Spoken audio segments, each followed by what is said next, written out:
Podmortem would like to thank Original Cinematic for sponsoring this week's episode.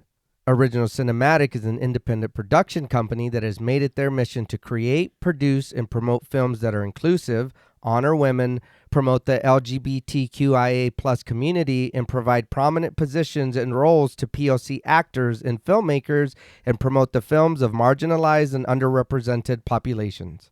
These are all things that are extremely important to our podcast as well. Original Cinematic is currently accepting scripts and treatments. Both William and Xxena Rush are also available via email or Zoom to discuss writing and provide input and resources to all aspiring writers, free of charge. Their information will be made available in the show notes. There may be delays due to a hectic schedule and all projects being read on a first-come, first-served basis, but everything will be read and responded to. William Rush has individually produced numerous projects, including Pack is Here, Before, The Cottage, The Winemaker, and Day by Day. Their multi-award-winning film Group premiered and was celebrated at multiple film festivals as well as screenings, both in person and via Zoom, that were graciously made available to us and our patrons. Original Cinematic has many exciting projects on the horizon. Their next film, Immersion, has been completed. The award-winning Sweetener is in development. Fetish begins shooting in September, and Encore will begin next spring. Their documentary, Women in Conversation, is slated for a September release, and we're looking forward to each and every one of them. It is truly an honor to partner with Original Cinematic, and we can't thank them enough for their contribution to our show. And now, back to our regularly scheduled program.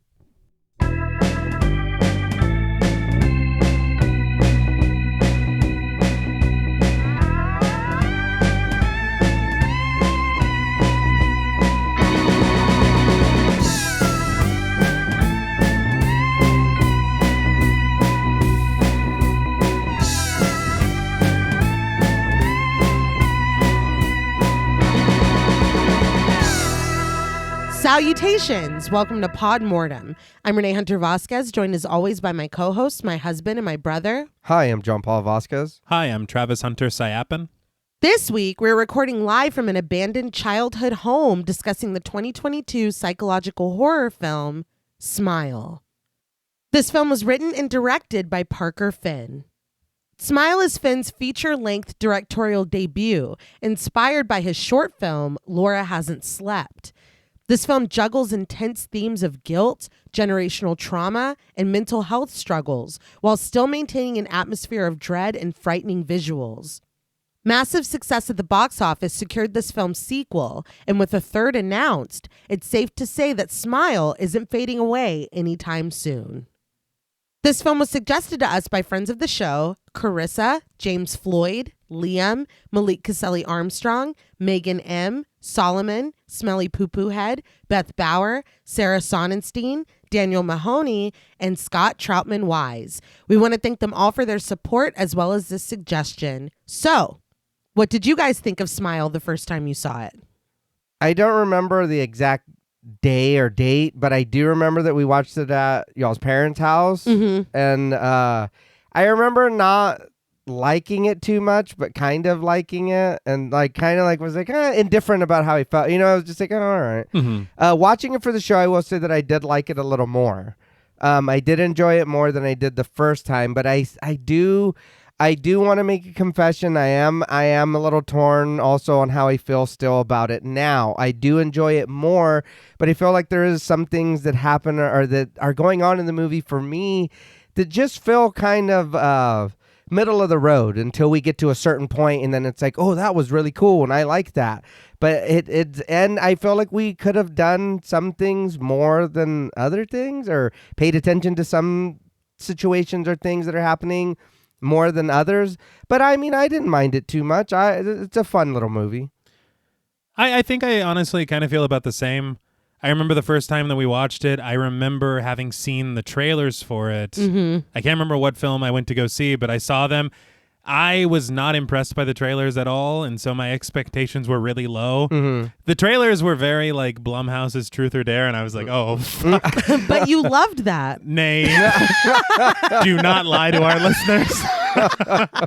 So cruel. But Cruel. what honestly changed my mind about having seen those trailers is the resulting viral marketing campaign. Yeah. That impressed me a lot because Yeah. I think we all love when productions do stuff like that. Yeah. Go out into the real world, etc. But I will say, having watched it that first time, it was definitely better than I anticipated it would be. Yeah. But it is, I kind of feel very similar to JP, where I'm kind of just a bit in the middle. Yeah. I think that it borrows from a lot of films that I really like in a way that is interesting sometimes, and in other times it's almost like, wow, I would much rather be watching It Follows, you know? But Okay. I have to say that there is something very interesting about the almost chain letter curse subgenre. Yeah. This subgenre is not one that seems to pop up very often, but every single time it does, it always intrigues me as a concept. Yeah. Because each time it always has its own set of rules. It has the kind of villain, the creature, whatever, to have to, avoid as best you can. Avoid. And it's always intriguing to see the lore that they put into that. Right. I don't know, something about it really speaks to me. Maybe it's a matter of always following those chain letters my entire I was life. going to say, Okay. it might be the generation that we all grew up in, where it's like, oh my God, now I got to fucking sit this. It's like, It's like, people are going to get so sick of me. And those are still ongoing, by the way. oh my wow. God. I hate it. It's 'cause- enough. Yeah. It's enough. But I think there is a lot to like about this film. I think that it looks fantastic. Yes. Oh, yeah. It is shot so well. The production design is fantastic. The fucking music. That score is like a secret weapon in this film. Yeah. I really, really appreciate it. I do like all of the performances, minus one. Minus one, and not Godzilla. No. Minus one performance. Yeah. Godzilla's fine. He showed up. He always shows up. And we'll get to that. Yeah. And I know this isn't what the phrase means, but I couldn't resist the pun. Smile's a little long in the tooth. All right. Oh, all right. And I feel like, I don't know what it is, if it's a matter of pacing for me. Yeah. But I don't know that this film needs to be 2 hours long. No, I agree with that, and I think that kind of goes with kind of how I was saying I feel about that. Because I feel like maybe if we focused on some things that seemed a little more important instead of just following something or like the camera, whatever, it is like, okay, I want to know about that. Right. I don't need. It's that. I was going to say I maybe have a unique perspective from having written the script. It's a lot of lingering. Yeah. It's a lot of panning. It's a lot of suspense, a lot of buildup. That's your runtime. It's not even what, to me, in my opinion, what's happening in the film. Yeah. And I feel like I'm usually all for that. Yeah. But there's something about this film where sometimes you're like, oh, this works. It's building that, suspense and anticipation. And then other times it's just like, this is just not working for me. Yeah. I don't know. But I feel like there are some really cool moments that will stick with you from having watched the film. Oh, yeah. There were even times when I was working on my notes and it was really late and I'm like, I don't know if I really want to. It's creepy. I'll save it till the morning. Yeah. But then there's other times that it's just like, maybe the characterization isn't working very well, or the way that the story is unfolding. Some of the writing is a little hit or miss for me as well. And the ending, I love the idea of the ending. There is a visual that I could not like less, Okay. frankly. Okay. That's my truth. Okay. There, I said it. Yeah. But I enjoy the film well enough. Okay. Yeah. I really, really like this. I really, really like the ending. And it's something that is interesting to me because word of mouth was great. Like Yeah. the buzz was great. Everybody's like, smile, like this is how you do it. We're going back, blah, blah, blah. But then, I mean, to me, honestly, just like even the premise of it is a bit like creepypasta cheese, Yeah. Just this idea of a sinister smile. You know what I mean? Maybe it is being a creepypasta kid or whatever. Yeah. But I'm just like, I don't know how scary that is really going to be for me. Yeah. But I and then watching it, I was like, oh, that was actually pretty good. I did like it. I needed time to marinate with that ending, but I was like, that was pretty good. And then I saw Smile 2. And I was like, I fucking love Smile 2. We need to cover Smile just to get to Smile 2. Da da da. And then I rewatched them both with Ari, and I was like, I think I love Smile as well. So it was like this journey of liking it okay and then really growing to appreciate it. I think I really like the messaging and the commentary that goes with this film. And it is at times pretty fucking bleak. Yeah. As a self-proclaimed bleak bitch, I do appreciate that as well. I think that the ending took so much balls. I enjoy it solely for that, but also I like it.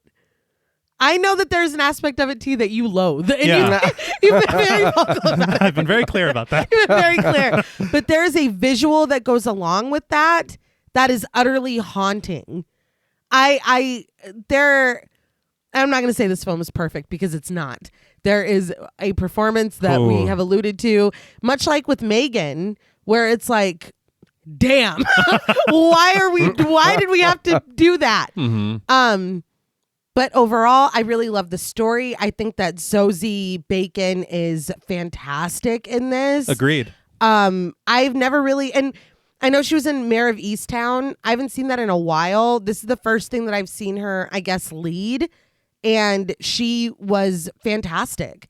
Yeah, I did not know that she was from the same pack of bacon as Kevin. She is indeed. I think there's just so much of this film that are things that I love to watch in horror. Like the Descent, I see a lot of color symbolism. I hidden shit, like Mike Flanagan style. Mm-hmm. I don't know. I really do appreciate, and for this to be his first feature film, Yeah. I mean, the competence with which it's directed, I'm really impressed. I was going to say I can't wait to see what he does next, but I also loved Smile. But I think we can touch a little bit on production. So Parker Finn wrote and directed the short film Laura Hasn't Slept. It was set to premiere at South by Southwest, but it was 2020. The festival was canceled due to COVID. Still, they judged the films, and Laura Hasn't Slept won the Special Jury Award. And according to producers Isaac Klausner and Robert Salerno, this is what got Finn and his film on their radar. It's a fantastic short. It is. Yeah, it's only about 11 minutes long and some change. That was pretty good. It's really good. But after watching it, they said they were blown away with what he was able to accomplish under the both financial and time constraints of a short film. They were just really excited to see what he could do with the feature. So thrilled to be potentially backed by Paramount, Finn got to work on a script, but he was positive that he never wanted to just retread what he had already done. He said that Laura Hasn't Slept was always meant to be a standalone film, but he kind of felt like there was more there. So he wrote Smile using the short film as inspiration for a spiritual sibling, not a direct adaptation. But the producers said that first draft that he wrote was essentially what was greenlit. They loved it. Okay. So Smile was always intended to be, I was surprised to learn, released directly to Paramount Plus. Kind of wild. Really? Yeah.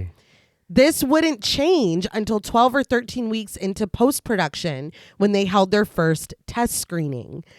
So Finn said that they warned him that horror films don't usually test well, especially dark ones, and Smile was virtually unknown and had pretty much no buzz. So they were like, you need to prepare yourself because you're probably going to hear not nice things.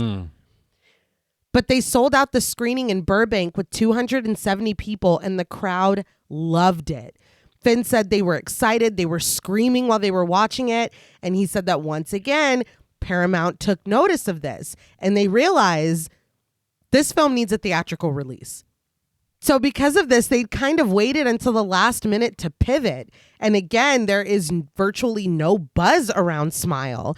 So brilliantly, this is when they execute this guerrilla marketing campaign. They came up with this plan. And I don't know if this is true, but Finn did say that the producers were like, or the marketing people were like, they don't want to tip the scales. If people notice, great. If they don't, fine. But they hired actors to stand in crowds at live events with bright shirts that said Smile, and they would be smiling deviously and just standing still looking at cameras. So smart. Yeah. Yes. They were spotted at baseball games, even in the background of the Today Show. And people did notice, and it went viral, and it got people talking, and it got asses in the seats. Clearly, this was the right move because with a $17 million budget, Smile made $217 million. Damn. A goddamn. Yeah. So, as I said, we've already gotten Smile 2, and there's supposed to be a third one being filmed later this year from what I read. And I'm just really excited for us to jump into this franchise. And it's so incredible. A few test screenings. Yeah. And you end up with arguably, I would say, the highest grossing horror film of that year. Oh, it has to be. Because that's insane. I didn't realize it made $250 million. Yeah, that's nuts. Now, before we traumatize this film, we would like to issue a warning for spoilers. Podmortem is a very in-depth podcast, and in thoroughly discussing horror films, we have no choice but to spoil a thing or two. If you don't wish to be spoiled, please go watch the film, then come back and enjoy the show. If you've already seen the film or don't care about spoilers, then let's put a smile on. Before the film opens, tense and ominous music resonates over the production vanity plates. Before we get too far into this, we need to talk about the music very quickly. Mm-hmm. Yes. The composer of this film is a guy called Cristobal Tapia de Veer. And he actually composed the score for The White Lotus on HBO. Okay. Oh. And I think it was the Black Museum episode of Black Mirror. Love All Black right. Mirror. Yeah. And very fittingly, Smile 2. Okay. Okay. But the entire concept behind this score was to stay away from conventional things that horror films usually use. Mm-hmm. So instead of dipping into synths, which is honestly making a very huge comeback. Yeah. I'm it's happy great. about It's it. Me great. too. Me too. We all love synth. Yeah. But they actually decided to dive into an instrument called the daxophone. And that is the lead instrument of what you hear on the majority of this film. Okay. The daxophone is like this piece of wood, and there's a section of a piece that looks like a fretboard of a guitar, but it's kind of small. Okay. Mhm. And the way that you play it is you kind of saw at it with a bow like you would for like a double bass or a violin. Mm-hmm. But the way that you play it, it's so interesting because you're able to create these sounds that sounds more like a vocalization. Okay. And so whenever he heard and he had read the script, he had talked to Parker Finn and he said, I think I want to make the daxophone like the featured piece in this score. Mm-hmm. And he had played a few things for him. And Finn was like, that almost sounds like evil laughter. It does at times, or like rasping or breathing or something. Yeah. And so this concept really intrigued him because of how, we're talking about a smile. Yeah. And we're talking about a lot of things that are very supernatural, interesting. Maybe evil. So it fit very well. Yeah. But the very interesting thing is that he had said that whenever he was wanting to locate a daxophone, he said that you can't just buy one. He had mentioned that there are only like 2 people in the United States that make them. Oh my God. And so he had to have one made. And the way that he even found out about this instrument was browsing YouTube and seeing different people playing this instrument and making such interesting songs with it. Mm-hmm. And so when he received it, he learned how to play it because he didn't know. Oh my God. And so I read in Composer Magazine, he said that he recorded the whole day. So in 24 hours, what he needed for the film on this daxophone, he recorded in one day. And then he would manipulate it later with other sounds. He did bring in some synths, but they're very muted as compared to how much he used the daxophone. Yeah. But it's so interesting because this does not feel like a typical horror film score. Yeah. It's very unconventional, and it's because he used a very unconventional instrument. Yeah. It's very creepy. I had even told John Paul because he was in the other room when I finished my script, and there's a song that plays on the credits, and then when it's over, the score takes over. And so I came out into the living room and I was like, it's scaring me. Because when I'm doing the script, I always watch through the credits just in case. And I was like, I'm getting fucking scared. And it sounds like screaming at the end. Yes. It's terrifying. I heard it was a part I hadn't started it yet, but your sister was in here watching it, and of course she's got it a little louder because she's, you know what I mean? Yeah. Trying to pay attention to everything. And I could hear the music, and all I could think, I was like, damn, something's going down. I don't know what's going on. But I don't want to go in there. She'll be fine. She can handle it. But afterwards, the screen cuts to black and the music stops, but it drops back in along with the first shot of the film. Mom, played by Dora Kiss, lies on a mattress, her eyes open and pale, bile blotting the comforter in front of her mouth. We stare at her vertically, the mattress obscuring half of the frame, and Mom looks back at us sightlessly. Our view of her slowly shifts properly to horizontal, and a haunting music box melody plays. A blanket is pulled up to Mom's shoulder, but she feels no cold. We pan down from the bed to the litter of self-destruction strewn on the floor. Rumpled clothes, snubbed out cigarette butts, wine bottles, and small white prescription pills dotting the blue carpet like sinister stars. The music continues to echo as we glide across the room, up to a dresser, and past a neat stack of magazines and a half-eaten sandwich with a half-smoked cigarette shoved carelessly in its center. And there, standing defiant among more prescription bottles, is a photo of a sweet little family, mother, father, and 2 little girls smiling back at us. We continue to the doorway as the music grows more frantic and desperate.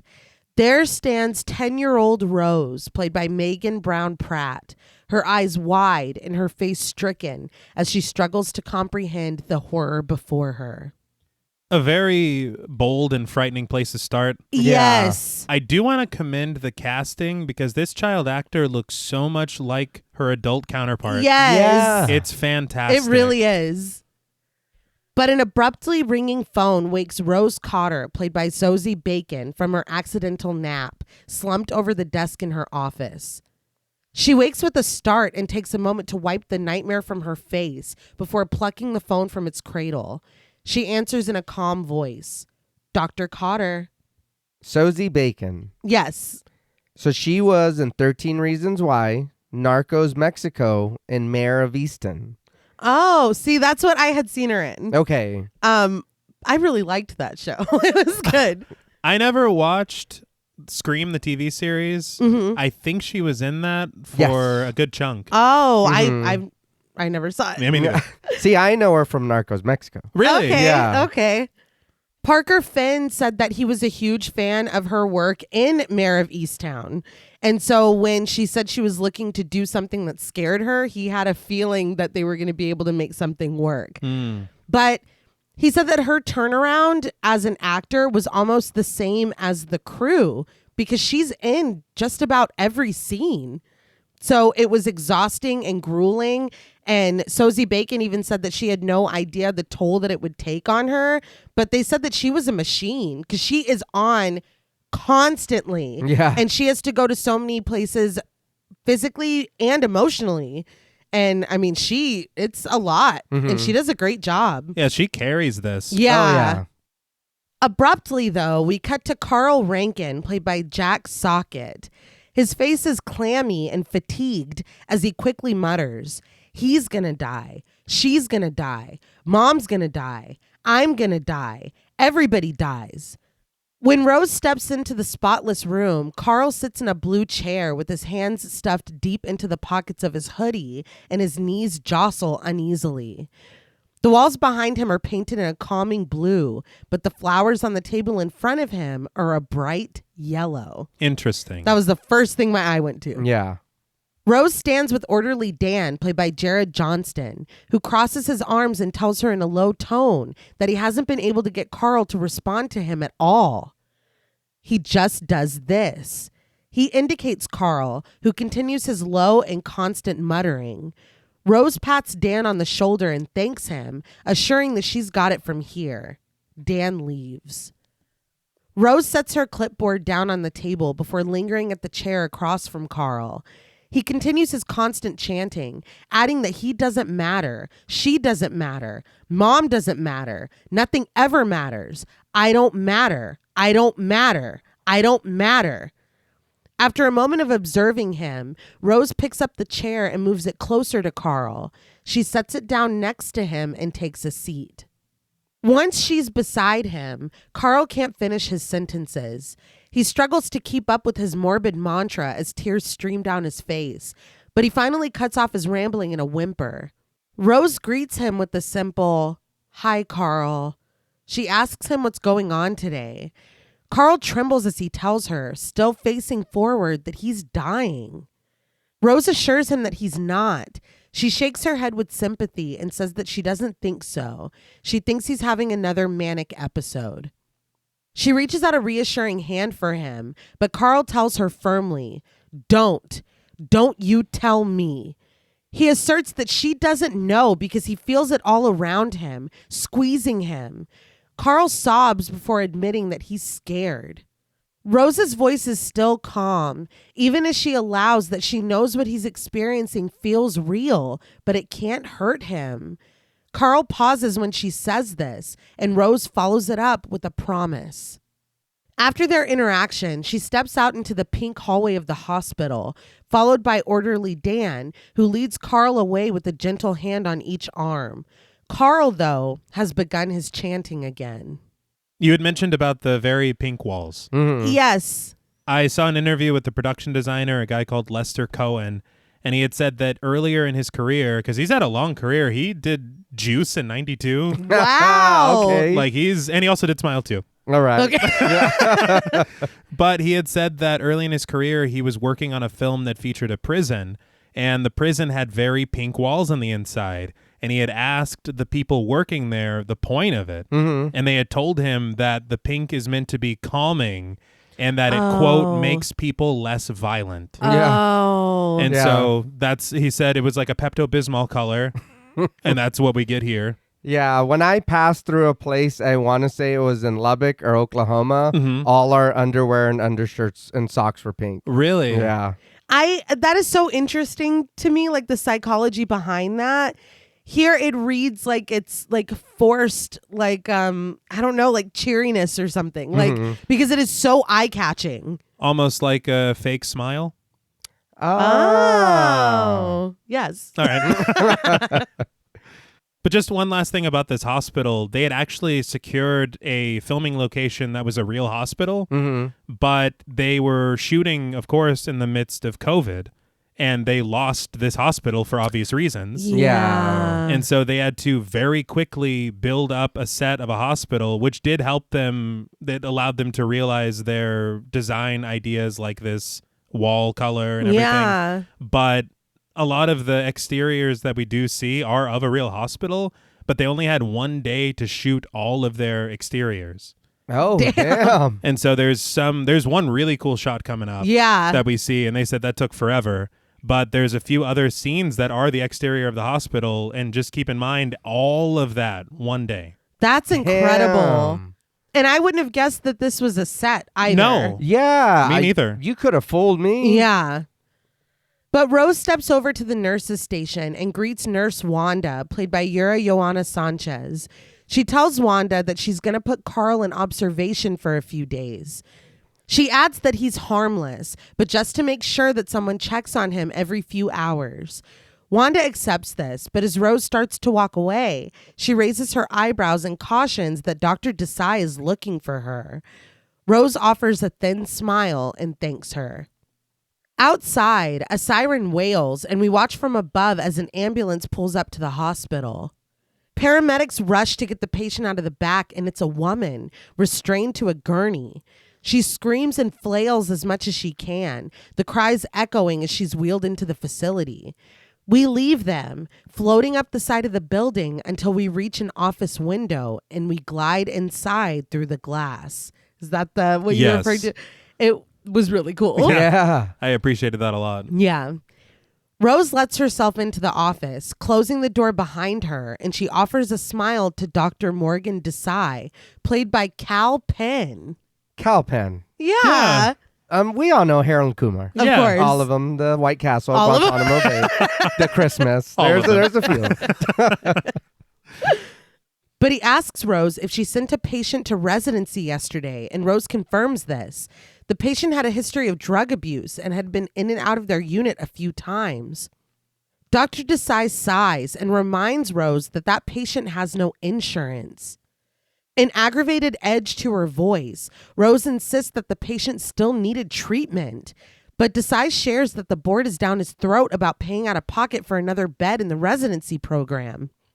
Rose, though, proposes that the board try giving a shit about the point of their job once in a while. Seeing how upset she is, Desai slides on his glasses. He tells her that he's not questioning her judgment, but to just let him know ahead of time next time so that he can get in front of it. Rose agrees and apologizes. I will say, unexpected babyface turn Yes. Yeah. by the boss, because I was like, No. fuck you. Yeah. You don't know shit. Patient care. Well- but then he's right. Yeah. Yeah. And he wants to help. Mm-hmm. Rose turns to leave, but Desai stops her, asking, "Wait, you haven't been here since late shift last night, have you?" And it's like, oh, that's why she was fucking sleeping on her desk. Yeah. Yeah, I thought you were just a bad employee.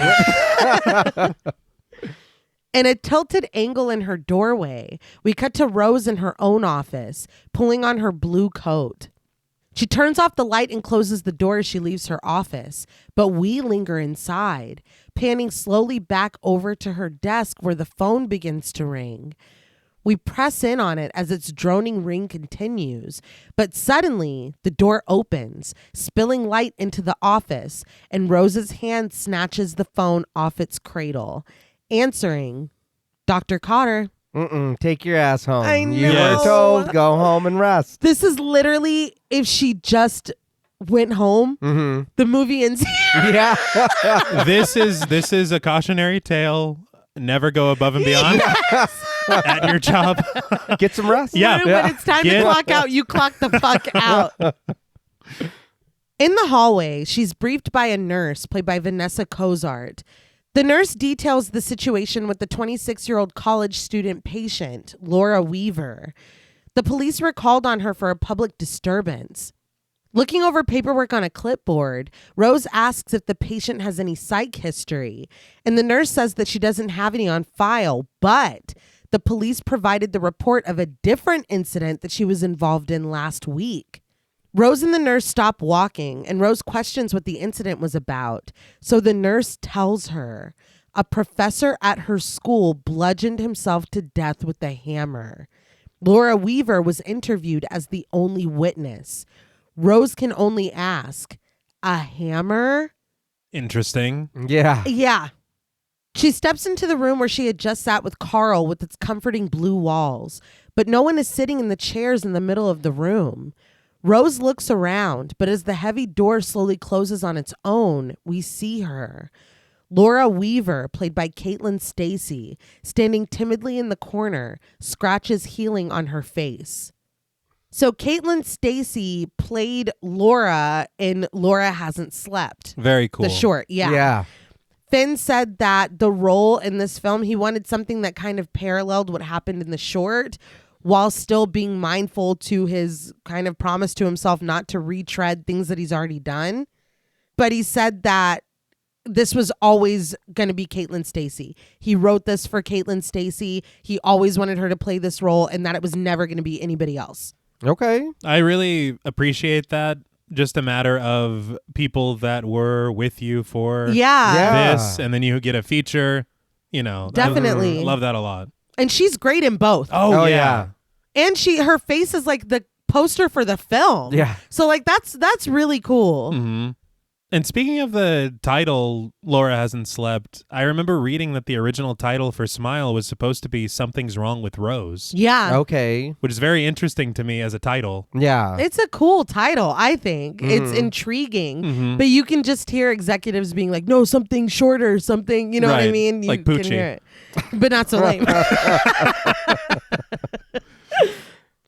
Rose greets her by name, but Laura is skittish, gasping and trying to back up even further into the wall she's already standing against. Rose introduces herself as Dr. Cotter, a therapist. She invites Laura to sit down with her, but when she starts to step toward her, Laura backs up into the wall again. Rose accepts this with a soft okay. Laura looks back at her desperately, and Rose understands that she's nervous. She tells her that that's okay. She just wants to have a chat. After Rose promises that this is a safe place, Laura responds in a shaky voice, "Not for me." Rose asks why she would say that, but Laura only replies with shaky breaths, her eyes filled with tears. Rose invites her again to come sit down, setting the example by crossing the room and settling into one of the blue chairs. She takes a recording device out of her pocket and turns it on, gently asking Laura, please, as she sets it on the table.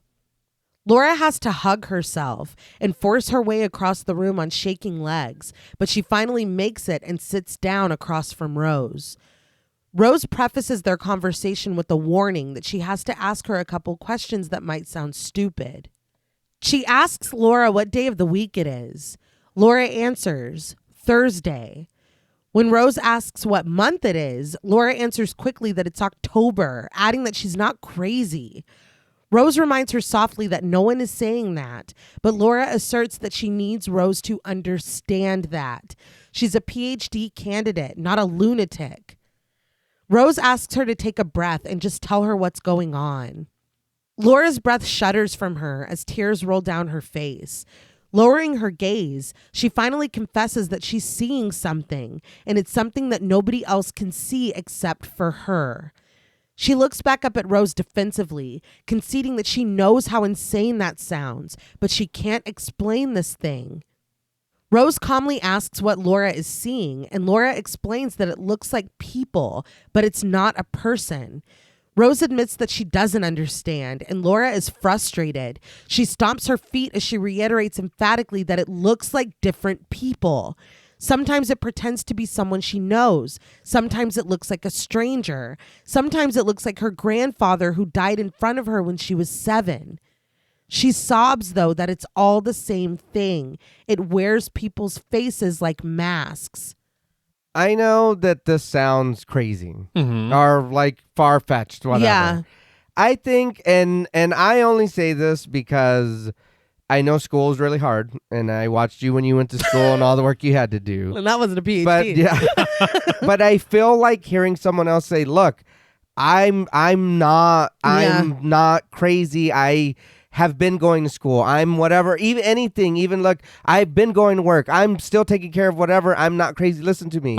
Okay, let me look at this differently then. Not just you're having an episode. Yeah. Hold on. Yeah. What do you mean they look like somebody else? Explain more. Let's be a little more sympathetic if you want to continue to get better answers. Right. Yeah. I feel like that's honestly part of the true horror of this film is the fact of attempting to explain nobody's going to believe anything. It's that. And I saw an interview with Parker Finn where he said that he was trying to think of what would scare him the most. And the scariest things that he could think of were his own mind not being in control of it anymore and his support system not believing him when he tells them something. Okay. And it's like that is... And we can talk about that even more later on with this. Yeah, We'll we'll get there. I'm starting to get a little keyed up. But that is horrifying to know that you are experiencing this. And yeah, I mean, it's fucking scary. And that's why I feel like Caitlin Stasey does such a great job because we don't know her. No. You know what I mean? This is the first time we're seeing her. But there's such a desperation. I saw actually in a making of that she said that she used animals as inspiration when it's just their sole focus is survival. Okay. And it's not anything else. It's not trying to, I mean, necessarily convince anybody. It's just like, I want to live, you know? And I mean, we see that in a moment. Yeah. But Rose sighs out an understanding okay. She asks if Laura can see it right now. Laura lowers her eyes as she shakes her head. Rose inquires as to what happens when Laura does see it, and Laura shares that it's smiling at her, but it's not a friendly smile. It's the worst smile she's ever seen in her life, and whenever she does see it, she has a god-awful feeling that something terrible is going to happen. I appreciate a lot of the writing in this film, but it's the worst smile I've ever seen in my life. Not great. She's desperate, man. She is. But she was doing so well with the masks and all this. She's like, but it's like a fucking ugly smile. I've never seen a smile, but a bad one. That's what I'm trying just to say. rude. Yeah. Shuddering, Laura admits that she's never felt scared like she does when she sees it. Rose asks if Laura or anyone in her family has ever experienced hallucinations, but Laura snaps that it's not a hallucination. It's real. She pleads with Rose that she just doesn't get it. It does things to her, and it causes shit to happen around her. She cries that it's taken over her whole life and her mind. She interrupts herself to inform Rose that it tells her things. It told her that today's the day she's gonna... She can't bring herself to say it, and Rose mercifully cuts her off. She assures her that that's okay. Just like she told Carl, she tells Laura that she knows what she's experiencing feels incredibly real. But sometimes when we're emotionally overwhelmed or we experience an intense trauma, our minds tend to... But Laura interrupts, struck with the realization that Rose is not listening to her. She sobs and rocks in her chair, lamenting that she's gonna fucking die and no one will listen to her. She covers her mouth and cries, turning away from Rose. Rose reaches out to her, imploring her that it will be okay and to just look at her. But Laura finally turns her way and sees something that causes her to shriek.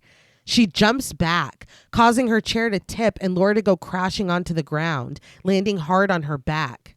Rose gets to her feet and Laura scrambles away, frantically crawling backwards and screaming that it's here. Rose assures her that it's just them. There's no one else here. But Laura is hysterical. She backs up all the way to the wall, shrieking at the top of her lungs. We go around Rose as she looks suspiciously behind her, but there is nothing there. On the floor, though, Laura is writhing and her screams are cut short when her body contorts unnaturally. She can only manage strained groans as she chokes. And she said that Parker Finn told her this right here, this performance, can't be too big. Do whatever you want. Go for it. Okay. It can never be too much. He was like, just do it. I think it works. Oh my God. Yeah. It's disturbing. Mm-hmm. Rose snaps into action and runs to the red phone on the wall. She notifies the person on the other end of an emergency and requests staff, pleading with them to hurry. She sets the phone back down and turns to look at Laura, but she's gone. The vase of yellow flowers, however, is shattered on the floor. Rose turns fully around and finds Laura, standing up as if nothing happened. Her lips are curled up, baring her teeth in a bright but disconcerting smile. Rose says her name gently and tries to approach, but Laura clutches a piece of the shattered vase in her scratched hand. The score grows distorted, and Rose can do nothing but watch as Laura raises the shard to her face. Still smiling at Rose, she buries the sharp tip into her cheek just below her eye, and she drags it down, all the way down her cheek and across her throat. Her smile does not falter as the blood pours down. Rose stumbles backward against the wall, shocked. Laura finally falls, and Rose slides down the wall to the floor as well as her legs fail her. But Laura is still smiling at her as the pool of blood spreads beneath her head. I was surprised by how graphic. We were there the whole time. Oh, yeah. Unflinchingly. Yeah. And there was a lot of time. Rose.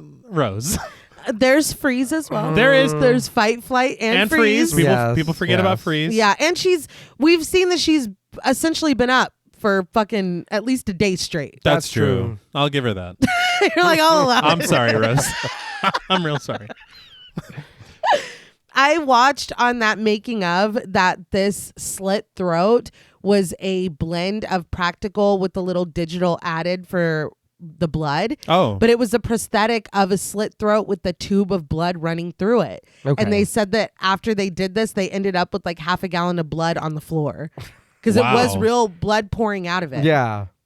I also thought it was really cool that none of the smiles in this film are digitally enhanced at all. I love that. Yeah. I'll be honest. I thought they all were. Yeah, no, not at all. On commentary, Finn had said that the studio tried to pressure him into doing digitally enhanced smiles. Mm-hmm. And I can only assume, he didn't mention, but I can only assume that he watched Blumhouse's Truth or Dare. And he's like, fuck No. Truth or Dare is catching so many slugs today. Oh, yeah. As it should. That's the movie with the barrel or something. That's all I really remember. No, that's What Would You Do? Okay, then I don't know. What you're And talking I about. ride hard for that movie. Yeah, No. That's Would Would You You Rather. Rather? What Would You Do is John Quinones. I always do that. So this is the darkest episode. I ride so hard for that film, I don't remember the name. Yeah. But you feel it in your heart. That's I fine. do. I That's all. loved it. A rose by any other name. Which brings us back to Rose. What's going on in the scene? Let's please. But there is no sound but the ominous score as orderlies rush in their crisp white uniforms, checking for Laura's pulse and running for help. We pan across the room to Rose, where she sits against the wall, traumatized and crying. Tears roll down her face, and we continue to press into the rich brown of her eyes, into her pupil, and it's in this darkness that we get the title, strobing in a furious red with the score to punctuate each strobe. Smile. I love it. I like how we get to the title. Okay. I feel like contextually, this is not the film for this. It's kind of Because there's nothing digital about this. There's nothing like it's just a very strange choice. I'm gonna be honest. I don't mind it. I was very interested. It did come out, and I was just like, "Oh shit!" Yeah. I do want to say though, with how the music or whatever was going on with it, there, you missed an opportunity to open the music with like dubstep or like some techno or something. You could have just went into it. And then... I think that's what I honestly expected, is somebody to be listening to something like that in their car after this scene. Right. Yeah. So for the score to never sound like this again, to have never sounded like it before, it's a very odd choice. Yeah. Parker fit. Okay. He said that he wanted the title to be delayed, and I do love a delayed title. Me too. Okay. I always appreciate it. Yeah. But he wanted it to be very anxiety inducing. He said that it had to be retooled though, because the original title screen failed the Harding test, meaning that it could have triggered seizures. Oh shit. So I guess they had to tone down the flashing. So it would have been even more wild than this. That would fit Smile 2 much better. Yeah. Yes. Yes. I'm trying to remember the title. I don't know either, dude. I remember when it happens, but I don't remember what it looks like. Aw, shucks. Guess I got to watch Smile 2 again. Oh, no. Darn it. When we see Rose again, she is sitting alone in an office. She looks through the glass wall where Dr. Desai is in intense conversation with Detective Buckley, played by Perry Strong. But between them is another detective, Joel, played by Kyle Gallner, whose attention is on Rose. He offers her a small wave, and Rose quickly averts her eyes. We love Kyle Gallner in this house. Absolutely. He's okay. Oh, I love him. We did talk about him in The Haunting in Connecticut and Jennifer's Body. yeah. Very recently, actually, huh? Yeah. Haunting in Connecticut was recently, and he was just in Strange Darling, which I loved. Yeah. He had a very small role in Scream 5 Cream. Too Too small. Like, insultingly small, because we... okay. He was great in Strange Darling. Yes, he was great in Strange Darling. We talk a lot about actors and like giving us a false sense of security because we like them. And Kyle Gallner is one for me. When I see him, I'm immediately on his side. I'm immediately rooting for him. Like that could be really exploited. And it would work very well on me. But later, Rose sits across the table from Joel and Buckley. Buckley asks if Laura was ever a patient here before. And when Rose says no, he asks if Laura was typical of the patients that she sees here. Rose reminds Buckley that this is a psychiatric ward. They don't really do typical here. But Buckley is like, yeah, but she was a head case, right? God damn. Yeah, he's weird. He's annoying. Yeah. I also... His name is Buckley, so now I'm just thinking about King of the Hill. I'm trying my best. And I feel like that was a line in something that we covered or we talked about. This is a blank. We don't do normal here. Shutter Island, I think. Oh. Oh, that's right. Did I say recently? That was last Yes, June. Well, time is a flat That circle. was a flat circle. But I feel like that was a line there. I remember it being some kind of facility where they were like, was it typical? And they're like, there is no typical. I mean, it's a little nod. Yeah. Maybe. Rose asks for clarification on the term head case, and Buckley finally takes the hint and quiets down.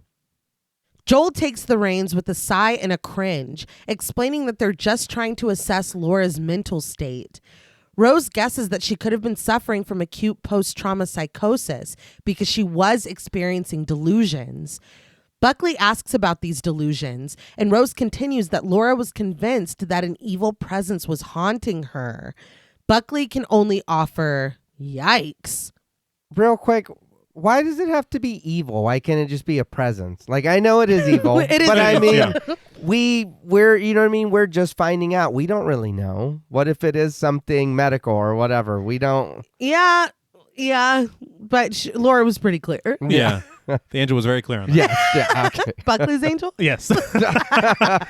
I will say, and that was one of the things mentioned on commentary, is that shot from Laura's pool of blood to Rose Ooh. is giving an idea of something, and maybe that is partially where it's coming from because she felt something. Okay. I think interesting too is when, because I'm assuming that's Laura on the gurney Right. screaming, and Yeah, we yeah. go from her up the building to Rose entering the office. Mm-hmm. That's another. There are really clever moments like that. Mm-hmm. Joel interjects that they have to contact Laura's family and try to explain what happened here. So they're just trying to make sense of what happened. He says that if there's anything else Rose could share, it would help. Rose takes a long pause before sharing that before Laura died, she was smiling. Buckley concludes, yeah, she sounds fucking crazy to me. You wait in the car. Yeah, get this guy off the case. Yeah. With the score droning low, we hover over Laura Weaver's body, concealed beneath a white sheet on a gurney. The jagged cut that she made down her cheek and across her neck bleeds through the stark white sheet, resembling a crimson smile. There are some really good shots in this film. Yes. With some pretty memorable imagery. This was one of them for me. Okay. And it also kind of explains the reason for the path of that jagged piece of glass. Yeah. Because if it was just a simple cut, it would not look like that. Yeah. But this looks really, really frightening. But in a Shining-esque shot, take a shot, Hmm. we hover over Rose's car as she drives home, finally turning upside down as she continues down the long stretch of highway flanked with trees. When she finally returns home, she closes the door and lingers there for a moment with her back pressed against it. She stares straight ahead, but when her cat ventures over to her, she looks down. Mustache looks back up at her, patient and purring. New favorite character just dropped. 1,000%. Yeah. We ride hard for Mustache. Mm-hmm. No. That's not it. Let's keep decorum. I didn't. Let's keep decorum alive and well. I was like, I heard it. Yeah. So hold on. We need that on merch. It's a long about way to say that, I think. But in her room, Rose takes down her hair and starts to undress. But when she untucks her shirt, she notices a splatter of Laura's blood on it. After gazing at this for a moment, her breath goes shaky as she frantically peels the shirt off before finally standing under the steady stream of the shower. She has like a tree tattoo on her shoulder Yeah. of it like weathering a storm. Yeah. Mhm. And I was trying to, maybe I'm doing a little too much, but, you know, trauma Yeah. and everything that we'll soon come to know. Oh, okay. Yeah. I like it. Thank you. Later, Rose stands in front of the open fridge, using her teeth to pull the cork out of a bottle of wine. She pours herself a drink. The shot lingers for so long that certain expectations are set, but when she closes the fridge door, there is nothing and no one behind it. I was very appreciative. Mm-hmm. I did enjoy that. I think the lingering too long kind of tipped the nothing's gonna happen. They're like, And just wait. it's like you want me to think there's something behind Yeah. it. Uh-huh. I think the fridge shot is next in line to the medicine cabinet. Yes, Yeah. where you have that thought, and when it's not there, you're like, thank you. Yeah. I admire your restraint. Yes. But Rose leans against the fridge, finishing her wine in one swallow. She gulps it down and sighs, but a look of concern crosses her face. Panning away from Rose and over the dark kitchen reveals Laura Weaver standing across the room. Her head is tilted downward and her face is twisted in that disturbing smile. Rose stares at this in shock, but when someone speaks her name, she gasps and drops her glass. It shatters on the floor next to her socked feet.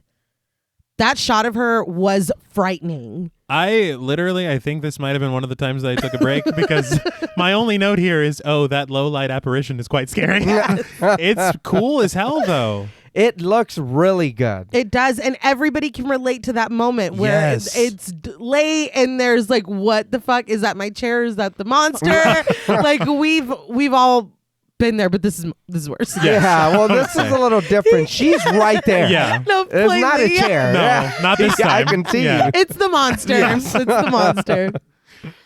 But in the kitchen doorway stands Trevor, played by Jesse T. Usher. So Jesse T. Usher, he was in Shaft in 2019 and Independence Day Resurgence in 2016. Okay. I know him as A-Train on The Boys. Right. Okay. We have thoughts. Yeah. So I was very late to The Boys as it is right now. I've only seen the first season, but I saw The Boys after I saw Smile. I saw Smile with us. We all watched it together. Mm-hmm. And I remember commenting, let me just say, okay, I watched some interviews with Jesse T. Usher. He seems like a very nice guy. Yes. He's very handsome. Mm-hmm. His acting style and choices are not for me. Okay.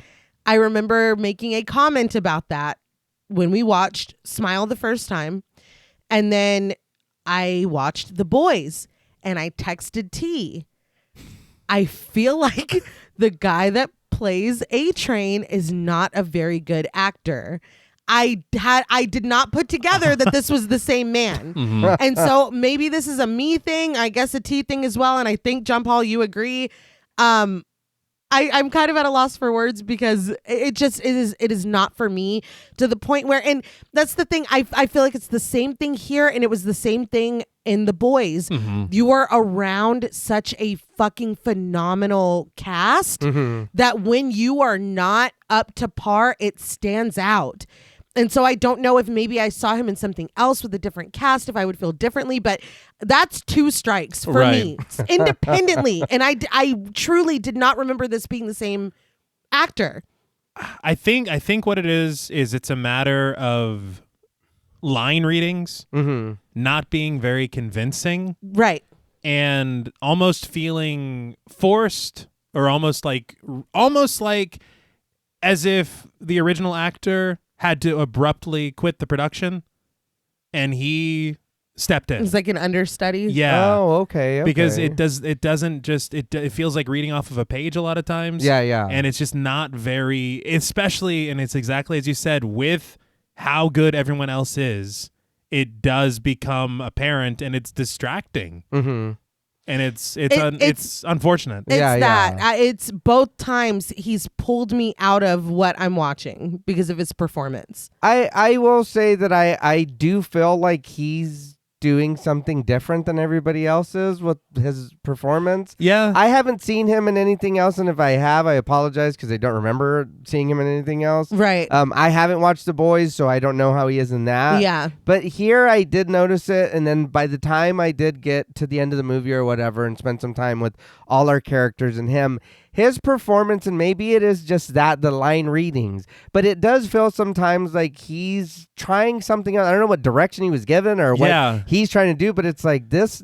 Then he was given the same direction in The Boys. Yeah, because it's not, it doesn't feel, I think, like you're saying, T, maybe authentic, or it feels a little weird, and it's like, I don't know if you're the right person to be doing this. It's almost like he didn't have the time with the material. Yeah. Something. I don't understand it. I'm not, just like with Allison Williams, I'm not trying to be mean or whatever, but it is jarring. Both performances of his have been jarring to the point where I'm like, the fuck? Like, as it like pulls me out of the story. But I just really wanted to get that out of the way. And he really does seem like a very nice he guy. seems so nice, Yeah. and he's very good looking. It's like he looks the part, Yeah. but it's just the performance. Well, I mean, maybe he's, flying on that. He's like, I look nice. I look great. Yeah. You're lucky to have me. But Trevor switches on the light and looks down at the broken glass with the muted, "Whoa." Panting, Rose looks back toward the cupboards where Laura just was, but in the brightly lit kitchen, there is no one there. Trevor comes over, asking if he scared her, and he helps her over the glass as Rose chuckles uneasily that she didn't hear him come in. They kiss and she forces a smile. Concerned, Trevor asks her what's up, and her nerves clearly frayed, Rose says nothing. Trevor says declaratively now that there is something wrong, and Rose drops the facade. She admits that her patient died today. Trevor immediately pulls Rose into an embrace, apologizing. As she rests her head against Trevor's chest, she adds that it happened right in front of her and it was awful. Trevor offers his apologies again and asks what he can do. I feel like this is just an awful character moment. Mm-hmm. What she just told you, not only did one of her patients die, That. she witnessed this death. Yeah. And all you can muster is, I'm sorry about that. It's like, what? You're so, like, I understand in a lot of these situations, it's something so terrible that maybe you don't know what to say. Yeah. But sometimes, like, an embrace or just, and I just feel like he's not meeting the moment as her fiance. Right. Yeah, and I will admit that I can be a little dramatic. I feel like my reaction, it's more akin to like on Real Housewives of Atlanta when Kenya tells Cynthia that Velvet died and she makes it worse by overreacting. That's more where I'm at. And so to see this and him be like, damn, dude, like it is just, it's so not my language at all that I'm like, did he hear what she said? Yeah. Yeah, no. She didn't miss the bus on the way home. Yeah. Oh, I'm sorry. He's like, damn, That dude. sucks. Can I give you a ride tomorrow? Or is there anything I can do? He's not paying attention. No. He just knows it was bad news, so Yeah. he looked for He's a like, fucking sorry, answer. he just clicked on a response. Yeah. Rose looks back over at the cupboards where she saw Laura before squeezing her eyes shut. She buries her face closer into Trevor's chest and tells him that this is a nice start. After thinking for a moment, Trevor proposes that maybe they should bail on dinner tonight. Rose looks up at Trevor and laughs before pulling away, chiding that they can't. She reminds him that Holly got a sitter and it'll be an even bigger headache if they don't go. She gets a broom and dustpan from the cabinet and Trevor quips sarcastically, "No way, Holly turning into a headache?" He takes the broom from her and goes to clean the shattered glass, but Rose stops him with a kiss before he gets to work. She leans on the counter as he sweeps, still looking uneasy. We cut to Rose in a daze, sitting on the patio of a restaurant. Next to her, Holly, played by Jillian Zinzer, rambles about having to make her son breakfast and pack him lunch because of the potential non-organic garbage in the school's cafeteria. But to Rose, her voice is muffled and far away. She continues to go on about her busy schedule, lamenting not having been to Pilates in weeks, and we continue panning out to see Trevor sitting next to Rose and Holly's husband, Greg, played by Nick Arapaglu, sitting next to her. I just want to point out very quickly, I feel like Holly and Greg are in a completely different film for the entire film. There is a very funny moment, It is though, funny. in this section when it's kind of faded out in the audio or whatever. Like, Holly says about the Pilates or whatever, and she's like, my body is fucked. And you just hear Greg go, not true. Yeah. Not true. It's like Will Ferrell. Like, it's very strange. I get they're trying to make it seem like normal, but it is funny. Yeah. And their dynamic is pretty funny. Like, Yeah. even as we see later in moments that shouldn't be funny. Yeah. It's kind of odd, but it's just who they are, I guess. But when Holly mentions that her body is fucked from the lack of Pilates, he dutifully chimes in that that's not true. But other than that, Holly is the only one talking. She finally sums up her tirade that weekdays are literally impossible by leaning back in her chair and taking a gulp of her wine.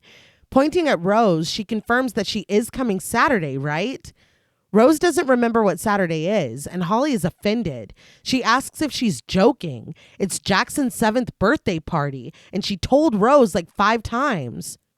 Rose replies flatly that she can't because she has to work. Holly is like, but it's Saturday. And Rose nods. I work on Saturday. I'm like, why do people not get this? Why do people not understand this? Annoyed, Holly tells her that this is why she needs to get out of that gross hospital and into a private practice. Rose bristles at the word gross and denies that it is, but Greg chimes in that there's got to be a lot of crazies out there that will pay her for her time. I'm like, what the fuck? Yeah. And I wonder, is this commentary on stigma of mental illness? I think it has to be. Because this is 3 characters now. Yeah. It's been like, oh, whoa, I mean, she's a nutcase, right? It's like, what are you saying right now? Rose sarcastically thanks him for his input, but Greg laughs as he underlines his point. Why become a doctor if you can't get disgustingly rich? Trevor finally joins in, asking if Greg is kidding. Rose loves being a doctor. She would do it for free. Rose looks at him with gratitude, but this only quiets the other couple down for a second. Holly points out that while they're on the subject of wasted potential, God damn, they could always sell the fucking house. Rose asks if they can please not do this right now, but Holly continues anyway. She says that she just doesn't understand. The house is just sitting there. But Rose reminds her that that's the house they grew up in. Greg pipes up again, offering that the house is a total teardown and she can get money for the land. Rose finally snaps at them. Can you guys just shut the fuck up? Greg is like, wow. The server comes to hand out their plates and Rose thanks him brightly. Holly quietly drains the rest of her glass of wine, and Greg looks down at his plate with a smile, sharing excitedly that he's been looking forward to this. Not even here. No. Greg is in a different movie. Yes. But to me, I'm like, we did see whatever we saw at the beginning. Mm-hmm. I don't think that it's Greg's place. If I'm Greg and my wife and her sister are talking about this and she's like, we grew up there and blah, blah, blah. I'm shutting the fuck up and I'm waiting for my food. Mm-hmm. This is not my place. I am not your sibling. I did not grow up in that house. I like nothing. The fact that Greg's like, just fucking get money for the... I was like, you, dude, suck. Like, that's wild. Yeah. I would never chime in on that. But Rose and Trevor arrive back home, and Mustache comes to the door to greet them, following Rose when she crosses into the living room, and Trevor sets the alarm. In the kitchen, she empties a can of cat food into a bowl, and Trevor steps behind her, leaning against her as he asks if she's okay. Rose assures him that she is before setting the bowl on the floor for a grateful and hungry Mustache. She strokes his fur. The next morning, she stands in front of the coffee machine in the hospital break room. In her hand dangles a white mug with a black smiley face on the side. Interesting. Pretty cool. Mm-hmm. Orderly Dan comes in to get something out of the fridge. He tells her good morning, and although he's out of focus behind her, it's enough to snap Rose out of her stupor and tell him good morning back. I'm sorry. That I know that she's out of it, whatever, but that looks kind of funny. She's there like Robert Pattinson in the kitchen. She's just standing by the fridge. It's like, Rose, are you okay? He's just like, good morning, Rose. Yeah. With her coffee in hand, Rose visits the nurse's station. When Wanda finishes a phone call, Rose brings up Laura Weaver. She says that the police sent the report from the other incident she was involved in. She asks if Wanda can get it forwarded to her, and Wanda tells her that she can. Before she leaves, though, Rose brings up that she was supposed to have a session with Jane Park today, but Wanda breaks the news that the patient pulled out a bunch of her hair overnight and swallowed all of it. So she's down in medicine having her stomach pumped. It's terrible. Yeah. Mm-hmm. Rose reacts with a quiet shit as she takes a sip of her coffee. But behind her, Joel stands, shifting uncomfortably. He clears his throat, but when Rose doesn't turn around, he finally calls her name. She starts to ask what he's doing here, and Joel explains that he was on a call nearby. He thought he would stop in since they didn't really get to talk yesterday other than what happened. He wants her to know that when the call came in, he didn't know it would be her. It was weird, and he's sorry. I really appreciated the very subtle hint of them knowing each other. Yeah. That wave? Yeah, through the glass. Yeah. And then it leads to this moment and you're like, oh, you could pick up. Uh-huh. I really like that. But Rose tells him that that's his job. She gets it. He asks how she's been, but Rose still wants to know why he's here. Joel says again that he was on a call nearby and he just thought he'd come in to check on her. What happened yesterday wasn't easy. Rose says that she appreciates it, but she doesn't need him to check on her. Joel takes this in and tells her that she's right. He offers an awkward apology, but Rose says that she needs to get back to work. She gives him a somber, see you around, as she rounds the nurse's station. Joel stays behind, looking after her, but Wanda speaks up from behind the counter, her tone cautionary. You know she's engaged, right? Joel snaps his attention to her and smiles as he nods that he does know this. But Wanda smirks as she shares that she's single. Wow, Wanda. I was like, okay, Wanda. Get it? In Rose's office, she looks over the police report, highlighting certain phrases.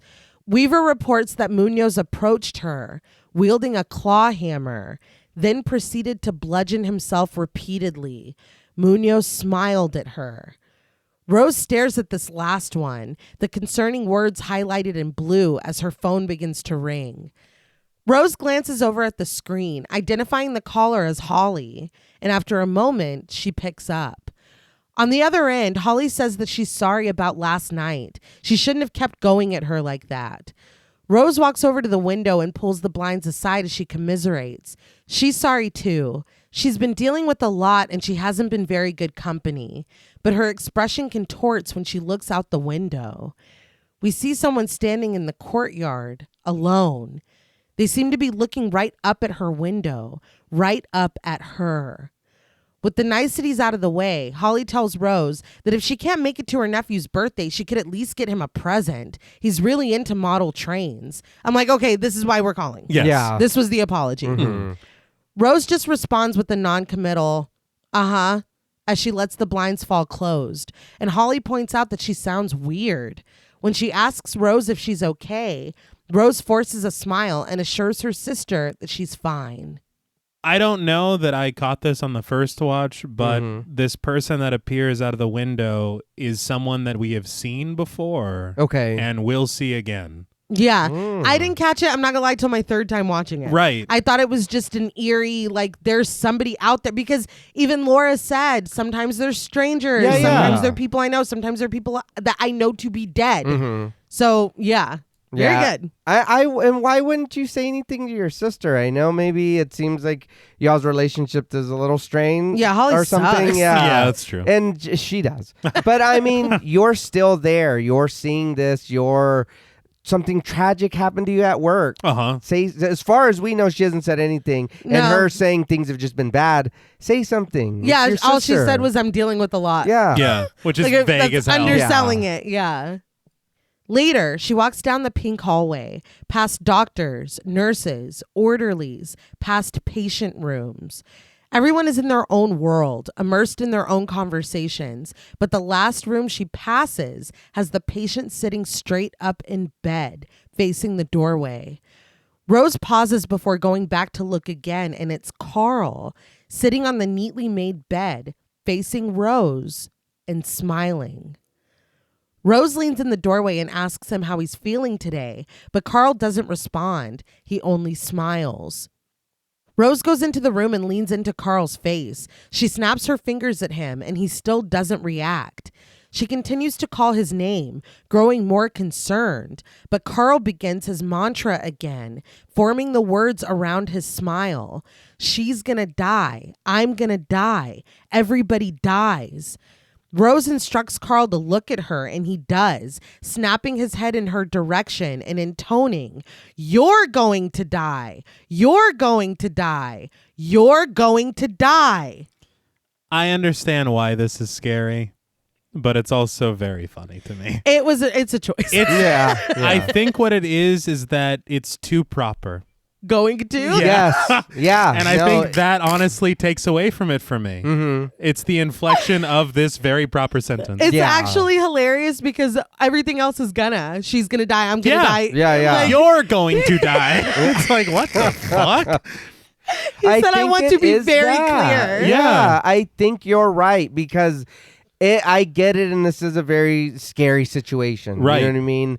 But it is that you having to say every single fucking thing. It's like, hold on. Wait a minute. Are you fucking with me? Or like, That's hilarious. are you serious? He gets louder and louder and rises to his feet. Rose backs out of the room as Carl advances on her. She yells out into the hallway for help, saying that Carl is 5150 and needs to be restrained. Orderlies rush over, but when we follow them into the room, Carl is lying in the bed. He screams no as they pull him from it. They force him onto the floor and he fights as they restrain him. Rose watches all of this from the doorway with her eyes full of tears. That is frightful in a whole different way. Mhm. Yes. And it's also maybe a little bit of commentary too, because literally he was doing nothing at all. No, he was Yeah. laying He in was the bed. laying in bed, Yeah. but the orderlies still snapped as if he had done something. Yeah. But the chaos is cut short by the quiet of Dr. Desai's office. He sits behind his desk, looking at Rose on the other side with concern. He clicks his pen in the silence. Rose finally speaks up, reporting that Carl was aggressive and acting psychotic. Desai reminds Rose that Carl has been in and out of the facility a dozen times. He's never even been remotely aggressive. Rose asks if he thinks she's making it up, but he assures her, of course he doesn't. But yesterday, a patient in Rose's care brutally killed herself right in front of Rose. He asks her if it's possible that when she thought Carl was a danger to himself, could that have been what her mind was reacting to? Which is very fair. Mm-hmm. Rose shifts in her chair and sighs before admitting that she may have misinterpreted the situation. Maybe she overreacted. Desai nods and tells her gently what's going to happen next. She's going to take a paid week off. Rose immediately tells him that that's not necessary, but Desai points out that she's been working 80-hour weeks for months. He's concerned that she hasn't been sleeping. They can't help these patients if they don't have their own mental health in check. He says that it's in the unit's best interest for her to just take a break to clear her head. He tells her to do what she has to do and come back focused, but Rose looks wounded. A paid week off? Mm-hmm. I'm telling you, there's so many shows and movies where people are like, no, like it's like, are you Dude. fucking, Yeah. are you insane? Yes. It's maybe even worth the unflinching horrors that she will experience soon. There's a lot of things I would do for a baby. But he is right, though. Absolutely. Yeah. 100%. And when we met her, even before all this, she was clearly overworked. Yeah. Rose is bundled in her blue coat as she walks briskly to her car. When she gets behind the wheel, she closes her eyes and tries to get herself under control. We press in on her face as she steadies her breathing. After viewing the city upside down, we join Rose in the back of her car. She stopped at a red light when she turns and sees a hobby store. We watch from the window as eerie music box tones chime and a shopkeeper boxes up a toy train. As he speaks with her, Rose smiles politely and fidgets nervously. Once it's boxed up, she pays for the toy, but we glide down to a vintage print ad where a happy family smiles brightly at us. I thought that was cool. Mm-hmm. I really do like stuff like that. Yeah. I think that there are a couple of instances of that are kind of subtle and pretty frightening Yeah. when you discover them. I want a few more Easter eggs like that. Okay. Agreed. Yeah. Back at home, Rose gets herself a glass of wine and pulls down wrapping paper to get her nephew's gift ready. When her phone chimes, it's a text from Trevor. In response to her message asking if he'll be home soon, he's replied, "Sorry, still stuck at work. Hope you had a better day today," with a smiley face. Mm-hmm. I will say, looking at Trevor's contact photo, Yes. he's smiling, Uh-huh. a regular closed mouth smile. Okay. Moving on. Rose sends a text in response before setting the phone down nervously and finishing her wine. She returns to the dark kitchen with slow, measured steps. Rose refills her glass and leans against the fridge, draining it again. Suddenly, the alarm starts blaring, startling Rose and causing her to drop the glass again, shattering it against the floor. She shields her ears and screams, "Fuck!" But the shock subsides and she looks around fearfully. Rose snatches up the scissors she was cutting the wrapping paper with, and she arms herself with shaking hands. Maybe I'm alone, but I do notice that Rose drinks wine like whiskey and it's like one finger or something. Yeah, a lot of people drink it like that. I was unaware of this. I wonder if it's like maybe a temperature thing Oh, okay. where like you just pour enough to drink it at its optimal. I don't fucking know. But she left the bottle out. I don't know. Yeah. I pour a glass if Of wine. I'm having wine. Mhm. Yeah, I don't know. It's a choice. But Yeah. my wine has bubbles in it, so I'm not very I'm not quite cultured. But Rose approaches the wailing alarm, its readout flashing red. But when she rounds the corner, the front door is closed. She checks the locks before finally turning off the alarm. But she heads back toward the dining room, where she sees that the sliding glass door that she was just sitting in front of is cracked open. She looks at this suspiciously, but she's startled again when her landline rings. When she answers it, it's a representative from First Line Security asking for her name and passcode.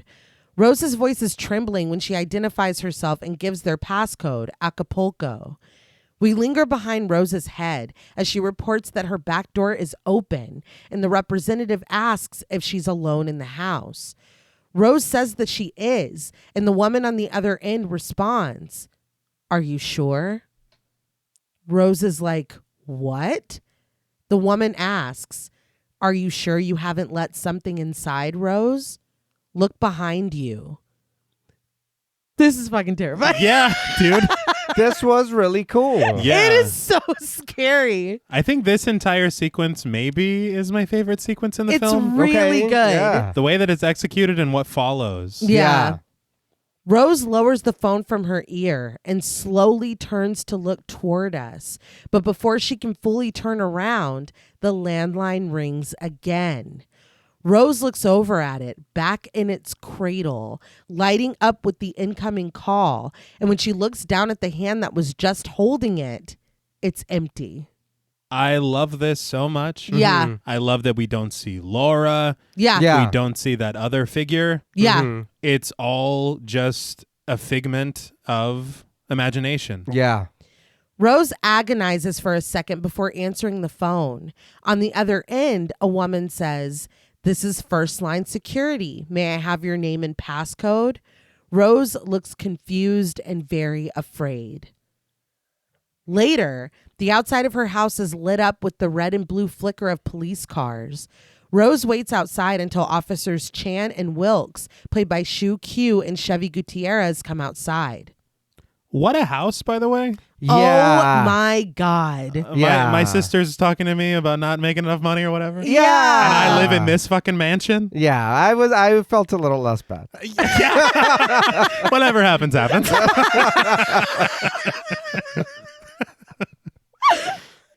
But the officers walk over to her, and Chan reports that they've done a full sweep and it's all clear. Rose asks about the back door, and Chan wonders if it's possible that it wasn't fully latched the last time it was closed. Rose concedes maybe, but Wilkes tells her not to worry. False alarms happen all the time, and if anything else comes up, she can call them. Trevor pulls up as the officers are departing, and when they greet him, he replies with a confused, evening, before turning to Rose and asking what happened. Was it just me? And I know we've already talked about his line delivery, but it sounded like that was an angry what happened, not a worried. It sounded Yeah. annoyed. Yeah. There should be concern. yeah. I pull up to the house and you're outside with cops. Like, what the fuck happened? I'm panicking. Yeah. He's like, you're crowding my yard. Yeah. It's like, can we get to the bottom of that Yeah, first? it's like, babe, I can't park here. Yeah, Like, this what? is my spot. I thought the same thing because he just seemed like, why don't I know about what's going on? Like, Yeah. that's what it felt like. But inside, Rose takes out a can of cat food and hits the fork against Mustache's bowl, calling for him when he doesn't come out. Trevor asks if there's a reason why she set the alarm as Rose transfers the food from the can to the bowl. She chuckles that she doesn't even remember doing it. She must have set it by accident. Leaning against the wall behind her, Trevor asks unbelievingly, by accident? I don't understand, even if it's out of maybe habit of what she normally does, why he's giving the third degree that she had the alarm set when she's home alone at night. Yeah. Even if that's not something she normally does, she's going through some shit. Mm-hmm. I think all that it's meant to do is it's just trying to say that she is acting paranoid. I think that's the only point of this. I don't like it. No. Because it makes No. perfect sense to set the alarm when you're home alone at night. Yeah. Yes. Especially everything that... Yes. So Yeah. it's just, I don't really... And honestly, this whole scene to me, they're engaged, but they're kind of acting like strangers or roommates. Yeah. Yeah, there is a disconnect. Like, Yeah. I don't buy their relationship at all. Yeah, I kind of did when he came home and he was holding her and they were... That, yes. Yeah, and even when he stuck up for her at dinner, but I kind of feel like that is the only time from that point on in the film. Yeah, no, it's like, do you even know her? Yeah. Like, do y'all know each other at all? Yeah. But Rose apologizes. She explains that her head has been in this foggy, creepy, spacey place all day. There was a weird incident at work. She starts to say that Desai is making her take time off, but she stops herself. She sets down the cat food and turns to face him, forcing a smile and assuring him that everything is okay. Trevor asks if she's sure, and she insists that she's fine. She was just venting. Trevor resigns with an okay. Rose goes over and kisses him. She walks away, asking if he can help find Mustache because she hasn't seen him anywhere at all. Trevor sighs and starts into the kitchen, but his eyes catch on something and he calls out to her. Rose, did you break another glass? Look, okay, so we all miss Mustache. That's... Yeah. But I think it was that moment for me. If you and your partner are having a conversation, you know a fake smile from a real smile. Yeah. You know a forced everything is fine from things actually being fine. Mm-hmm. And he's just like, all right. I'm like, okay. Yeah. I asked her twice. Just looking at my notes, it's right here at this part. And the only thing I have is, does he even like her? Yeah. And it is that you're right. I think after him sticking up for her at dinner, the rest of this, it does feel different. Like he's just annoyed with her. And I'm like, I don't understand if you, I don't know again, because we haven't seen it. And she has said about everything, that happened at work. I know she's not fully saying what she's experiencing, but still, that's enough for you to be worried, not annoyed about things that Yes. you should be there hand and foot. Like, oh God, you went through some scary shit. Uh-huh. I should be here for you. Yep. And I don't know, maybe that's the intention. Maybe Trevor is just meant to be self-centered and kind of a dick. Yeah. Maybe. I don't know. I gotta say, he's making Joe look real good. Oh, yeah. He went out of his way to go check on her. Yeah. Just saying. He's like, have you fed Mustache? And quit breaking glasses. This is crazy. But later, Rose shakes dry food in Mustache's bowl outside, calling his name and pleading with him to come out. She cries when there's no response or appearance of her cat. We linger on the lush trees outside of their home before fading to black. I will say, knowing that back door was opened and now I can't I would be fucking in a full-blown panic. I'd be sobbing. Our cat is an indoor cat. She does not go outside at all. But if it has been a couple hours and I have not seen her, Yeah. I'm taking out the treat bag and being like, I'm looking like, and I Oh, know yeah. there is zero chance that she is not in the house. Yeah. And I'm still freaking out a little because I haven't laid eyes on her. This would devastate me. Oh, yeah. But suddenly, we are twisting in a circle as we travel down a hallway. When the door at the end is pushed open, we are back in Mom's bedroom, where she lies on the bed, staring endlessly. We continue revolving in the circle as we press in closer to her face, joining her as we did at the beginning of the film, staring at her vertically. But this time, Mom opens her mouth and takes in a desperate and ragged gasp. And Rose wakes with a start in her own bed. She sits up, gasping and panting for air. But when she looks at the other side of the bed, Trevor is still fast asleep. Okay. Thanks. I will say I did like this match cut of sound Yes. between both of them in bed. Mm-hmm.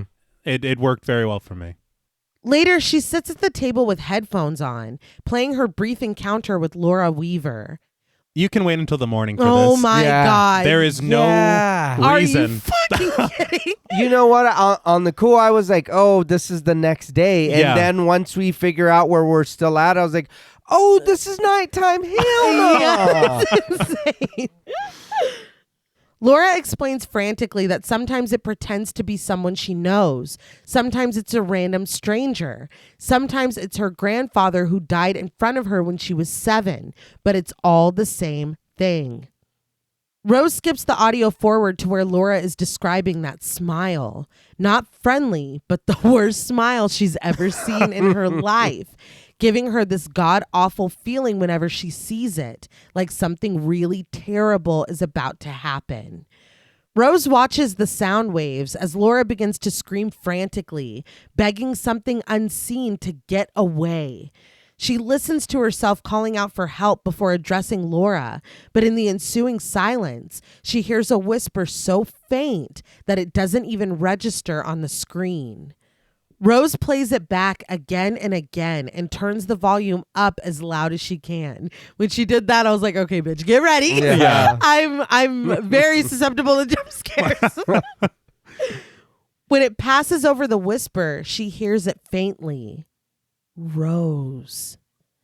She rewinds it again, leaning in intently, and we go between the screen and her eager face as the recording gets closer and closer to the whisper. But instead of a whisper in her headphones, a seemingly dead woman appears next to her, screaming in her ear, Rose! You know the cheat code for all of that is the second you see somebody turn up the volume in a horror movie, you turn yours down.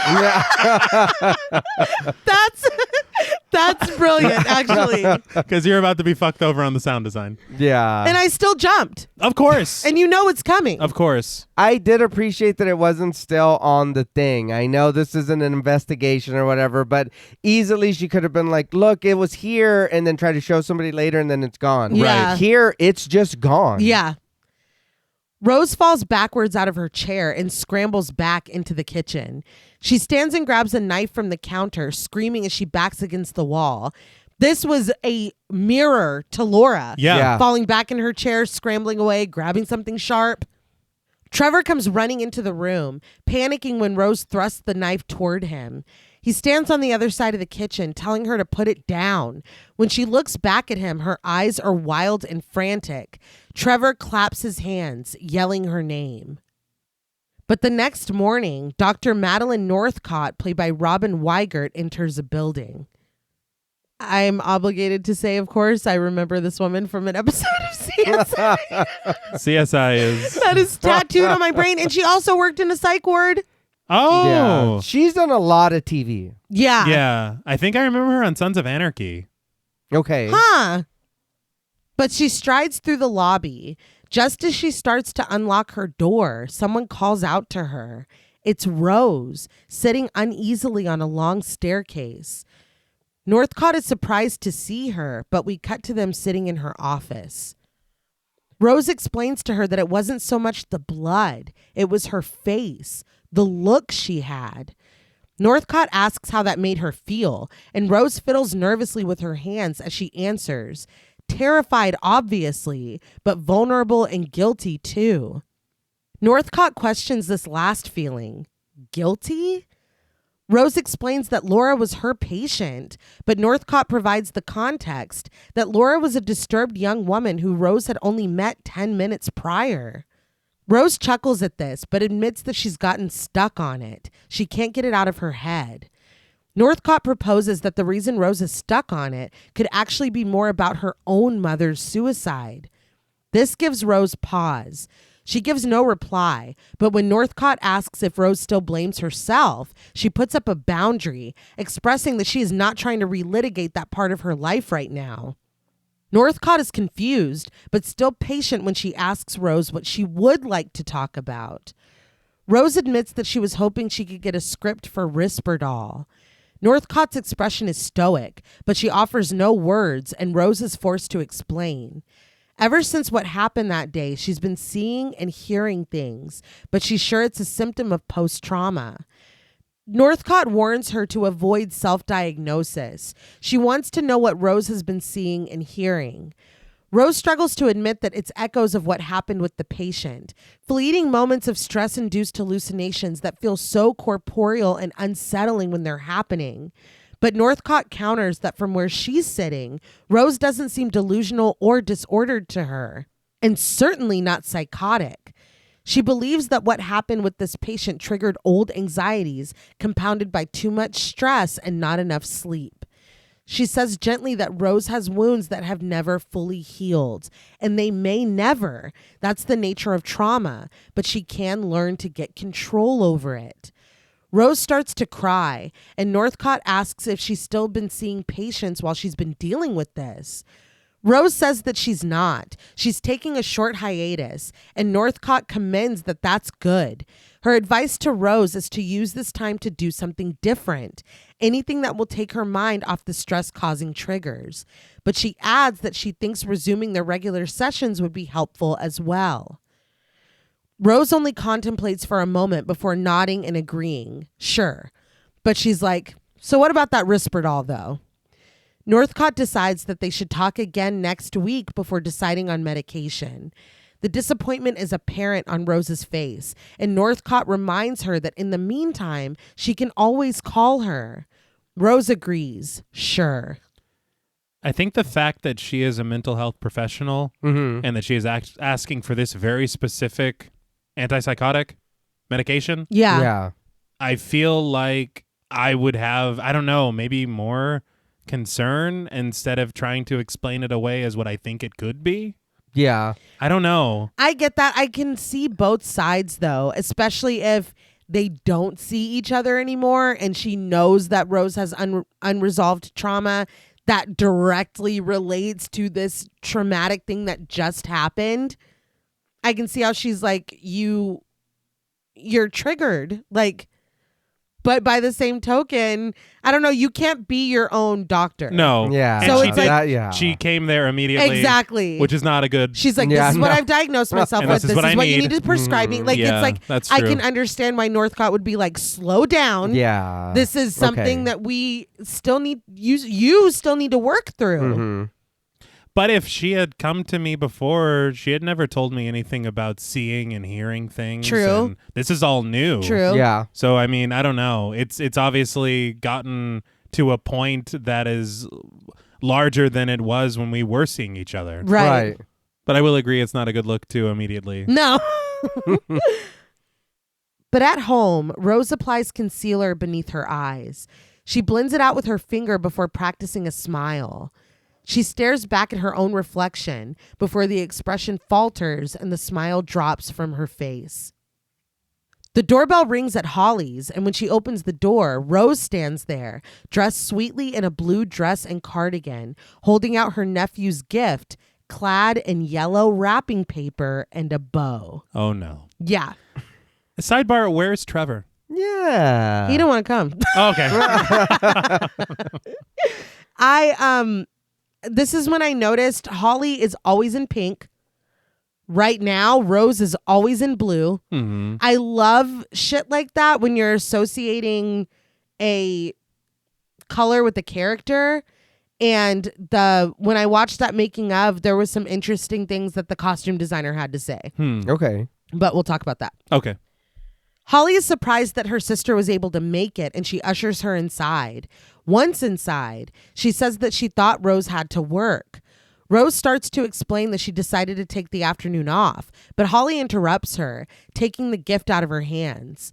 Greg comes out carrying a platter of sandwiches with one in his mouth. Holly snaps at him. She told him not to take those out yet. Greg walks backwards back the way he came. She takes Rose over to a group of her friends, tasking them with showing her sister to the refreshments. Stephanie, played by Sarah Kapner, is excited to meet her, realizing that she's the therapist. She whisks her away from the rest of the group to the stash in the kitchen, immediately wondering if she can ask for advice. Great. Yeah, I bet that gets so old. Yeah, I'm not supposed to be doing this on my break. Yeah, but sure. Yeah. It's like, what do you do for a living? Can you do it for free for me right now? Right now. As like a party trick or Yeah. something. Later, the entire group sings happy birthday to Jackson, played by Matthew Lamb, who beams behind his cake with its high sparkling candle. We pan over to Rose, who stands in the group with her arms crossed, forcing a smile as she sings with them. But the group's harmonizing draws out and fades away, giving way to a frantic score that takes over. Part of me loved the fuck out of this. Another part of me thought we took a trip to Duff Gardens. I'll have a duff. And I couldn't stop laughing. Both things were equally scary. We cut to Jackson, ripping the paper away from a giant toy gun. He holds it up, giving an excited gracias to Harper and Harper's mom. Rose sits in a nearby chair, smiling as she watches.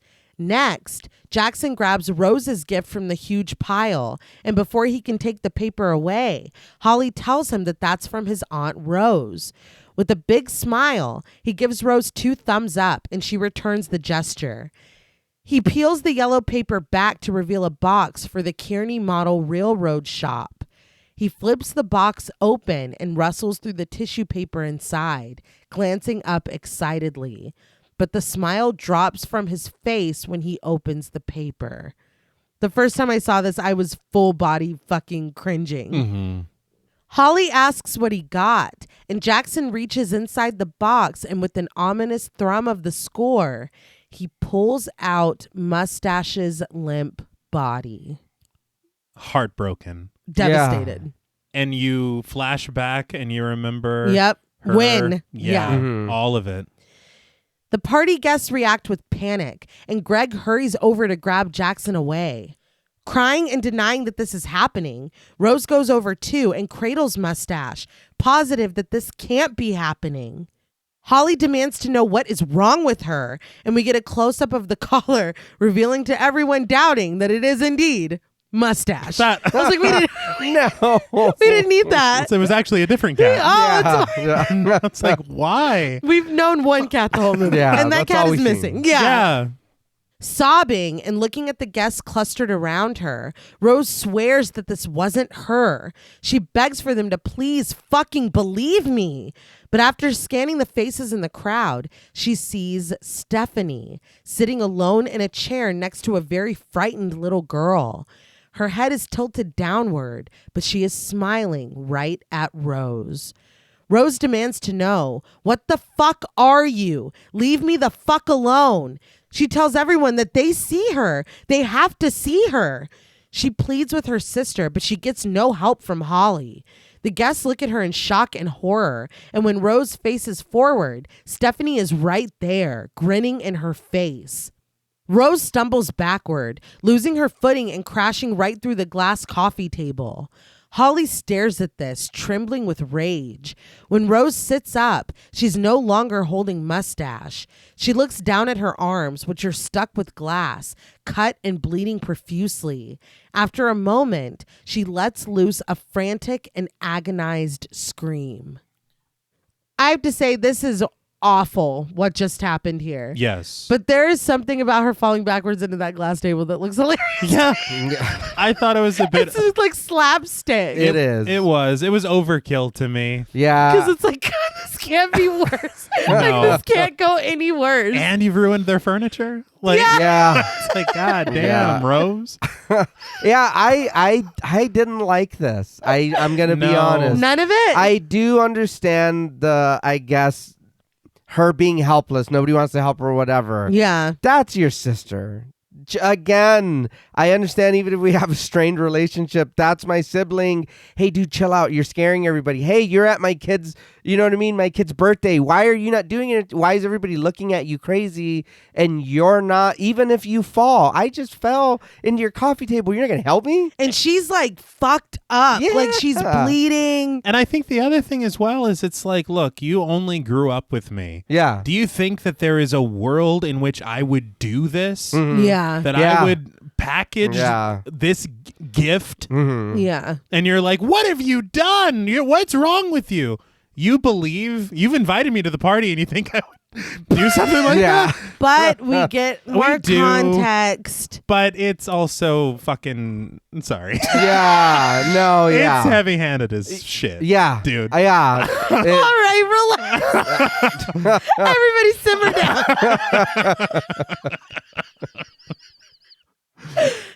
We cut to Rose in a hospital exam room. She looks at the sign on the wall, marked with a pain assessment tool. 10 is the worst pain possible, marked with an ailing red face, but 0 is no pain, personified by a cool blue face smiling back at her. She stares at this, her mascara smeared under her eyes and her dress streaked with blood. Desai comes in worried, but when she sees him, she mutters, "Fuck." Desai explains that he heard she was brought into the ER and he wanted to check on her and see how she was doing. Unconvincingly, Rose answers that she's fine. It was just an accident, but thank you. Desai says that he was told Rose had an anxiety attack. I don't think he should have been told. I was going to say, I don't know how he has any of this information. Yeah. Well, maybe he has. No, but he shouldn't be looking at her records either. No. Yeah, no, this is bad all the way around. Yeah. No matter how he found out. He confesses that as her friend, he's concerned. He thinks that she should speak to someone. But Rose is looking out into the hallway where a frantic Holly is briefing a newly arrived Trevor. I did see in the making of, they were talking with the actress that plays Holly, and they were showing like clips of her during filming. And I saw a little piece for a second where she is in the hospital room talking to Rose. And clearly it was cut or whatever, and it wasn't in the deleted scenes. But I would have liked to see what that conversation was. Yeah. I think it is kind of necessary. Yeah. Desai asks if she's seeing anyone professionally right now, and Rose continues to watch her sister and her fiance. Holly is growing furious, and although her words can't be heard, her emphatic body language and the points that she thrusts at Trevor are enough to get her point across to Rose. When Desai asks Rose if she's listening, his voice is muffled and far away. We press in on that blue smiling face on the pain assessment tool, marking no pain. It's nighttime when Trevor drives them back home. They sit in silence, but when he starts to get out of the car, Rose implores him to wait. She says that she has to tell him something, but she prefaces it with the fact that she is not crazy. Trevor nods and says, "Okay." Rose finally admits that something is happening to her. She concedes that it's going to be really hard for him to believe, but Trevor proposes that they just go inside. Rose's reaction is swift. She leans over him and slams his door, demanding that he listen to her. When he looks at her in shock and fear, she immediately apologizes. She tries to start again. Something is threatening her. Maybe an evil spirit or an energy. She doesn't know what it is, but she thinks it killed her patient because she was describing the exact thing that Rose is experiencing, and now it's attached itself to her. She admits that she's just really scared that something bad is going to happen. Trevor just stares at her, pressing himself back in his seat as far away from her as he can get. When he is silent, she pleads with him to say something, but Trevor is like, "What do you want me to say?" Crying, but trying to remain calm, she shares that she just wants him to believe her. Trevor points out that she's talking about a fucking ghost, but she denies this. It's not a ghost. It's something else. Trevor apologizes before admitting that he can't. Before getting out of the car, he tells her that he cannot fucking do this right now. He starts toward the house, but Rose gets out and chases after him, pleading with him. She begs him not to walk away. He's not listening to what she's saying. Trevor wonders what the fuck he's supposed to give as a response. He asks if she can hear herself because she sounds crazy. Rose yells that she is not crazy before quickly apologizing. Right. Here's the thing for me with Trevor. Yeah. I cannot fucking do this right now.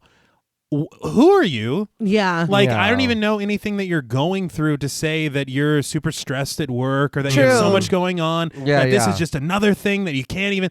I don't know anything about you. Yeah. To where I can make an excuse for why you are unable to support your partner right now. Mm-hmm. It's just a weird behavior. Yeah. And if it is, and I'm sure he's supposed to come off that way. It doesn't come off as a like concern or like, I don't know, maybe it just comes off like, what are you doing with her? You're just here just to be a mean dude or to not care about her. But at the beginning of the movie, you were a different way. Yeah. And now you've got to switch to this other like way. I don't know. It's just weird. It's hard to describe. You know what I mean? His character's not great. No. I saw in an interview that he said when he first read the script, he thought that Trevor was very like selfish and neglectful. And then he was like, and then working with Parker Finn and then finding the character and kind of doing work with Sozi, he was like, I see that it's helplessness. It's desperation. I'm like, no, you're still fucking selfish and neglectful. Yeah, I don't really see that. No. Yeah. I mean, I get the helplessness, but it's like, it's not in a way where you're like desperate. Like, I'm frustrated because I want to help you and you won't let me. It's like, oh, you're really fucking up my vibe right now. Like, that's what it feels like. Yeah. I saw in that same interview that they said when they were filming this scene, somebody called the police. Really? Yeah. I think they thought people were really fighting out there. Oh, well. Yeah. Goddamn. Yeah. But Trevor realizes it's genetic, isn't it? Rose is shocked, but Trevor explains that you can inherit mental illness from a parent. He looked it up. Rose wants to know why he would look that up, and Trevor tells her because he wanted to see what he was potentially hitching his entire life to. Is that so fucking unfair? There are no words. My jaw dropped. Yeah. This would be it. Whether this thing gets me or not, we are not together. Like, somebody that would fucking say that to me, we're not together. This is it. Yeah, that's pretty bogus. And man. what are you missing? Yeah. It's not like you had a supportive partner helping you through this. Yeah. Like, go it alone. It was so fucking disgusting to say. Mm-hmm. That Joel guy seems kind of nice. I agree. Especially right now. Yeah. Comparatively. Hell, Dr. Desai. Anybody at this point. Rose sobs, but Trevor insists that he's going in the house. Rose grabs his arm to stop him, pleading that she's in danger, but he asks her point blank, "Did you kill Mustache?" Rose is emphatic that she didn't. That wasn't her. Trevor wants to know what happened to him then, and when Rose starts to say that it was the thing, he backs away from her. Rose begs him to stay, but Trevor leaves her alone. In the bathroom, she stares at her reflection. Her eyes are red and her expression is agonized. She tries to wipe the tears away, but she stops to look down at her bandaged forearms, the bloody sleeves of her cardigan pushed up to make room for them. When she looks back up at her reflection, the tears are coming again.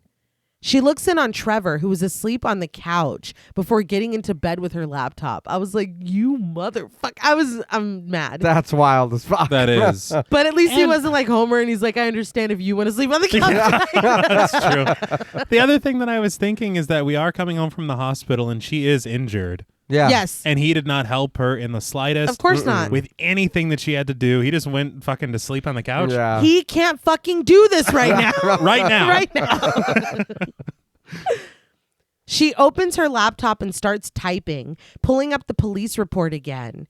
She looks it over before Googling the professor, Gabriel Munoz, St. Agatha College. The results are fruitful, even earning her a picture of the professor, played by Felix Melendez Jr., and she scans over one of the headlines. St. Agatha College professor ends life in front of student. Rose hears her name whispered, and her head snaps in the direction of the open bathroom door. Its pitch blackness gazes back at her as another whisper is heard. Come here. Rose slowly closes her laptop and turns off the bedside lamp, surrendering to the darkness of the room as she lies down beneath the blankets. As a child cries, a woman's voice croaks out for help, telling Rose that she made a mistake. Rose turns over in bed, putting her back to the open bathroom door as she whimpers, squeezing her eyes shut, but someone is unmistakably standing in the doorway. Absolutely terrifying visual. Yes. And I gotta say, Rose is the most courageous person I've ever met in my entire I'm life. saying That was wild. to There's do. no way. you got me so fucked up. No Yeah. light is going off in this house ever again. No. The hearing of a voice is not a prompt to turn the light off.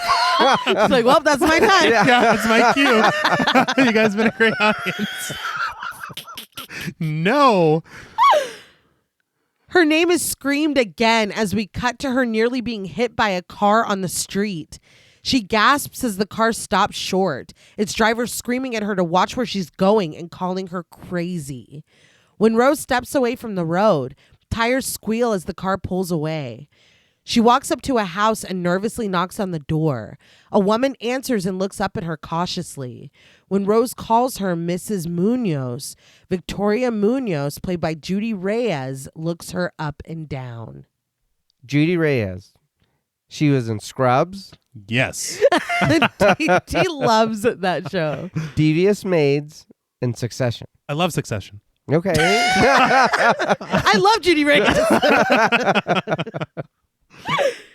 Inside the house, we glide over framed photos of Victoria and her husband to find Victoria and Rose sitting at the dining room table. Victoria shares that she first noticed small changes in her husband, but then it all happened so fast. She says that he was on edge and paranoid. He'd wake up screaming in the middle of the night when she had never even heard him scream before. But then he stopped sleeping completely. She says that she would catch him having conversations with himself. He was seeing things and doing strange things that he didn't remember. She continues tearfully that one morning he was just gone. The police called her that night and said that he was dead. They asked her to identify his body. We jarringly cut to a blanket being pulled from a table at the morgue. Professor Gabriel Munoz's eyes are swollen shut. His nose is bent unnaturally to one side. His teeth are smashed in, half of his mouth gaping and ruined, and his tongue lolls out of his broken jaw. At the table now, Victoria takes in a sharp breath as she sobs. His face. This moment was incredibly successful for me. Me too. The jarring visual and her Gasp, performance. yeah. Yeah. It is so good. It's so fucking sad too. And Yes. because I feel like when we see this in a lot of films, it's like, oh, 20 years ago, this happened with blah, blah. This was like fucking 2 weeks ago. This was Yeah. like a week and a half ago. Like, it's terrible. It's raw. Yes. Rose looks on with sympathy as Victoria cries that after 25 years of marriage, that's what she has left to remember him. Rose offers her sincere apologies, but Victoria sniffles and wipes her eyes before taking a drink from her mug. Rose takes this opportunity to ask if Gabriel ever described the things that he was seeing, and after a pregnant pause, Victoria offers to show her. They walk into Gabriel's workspace, where the walls of the room are adorned with multiple drawings and paintings of his.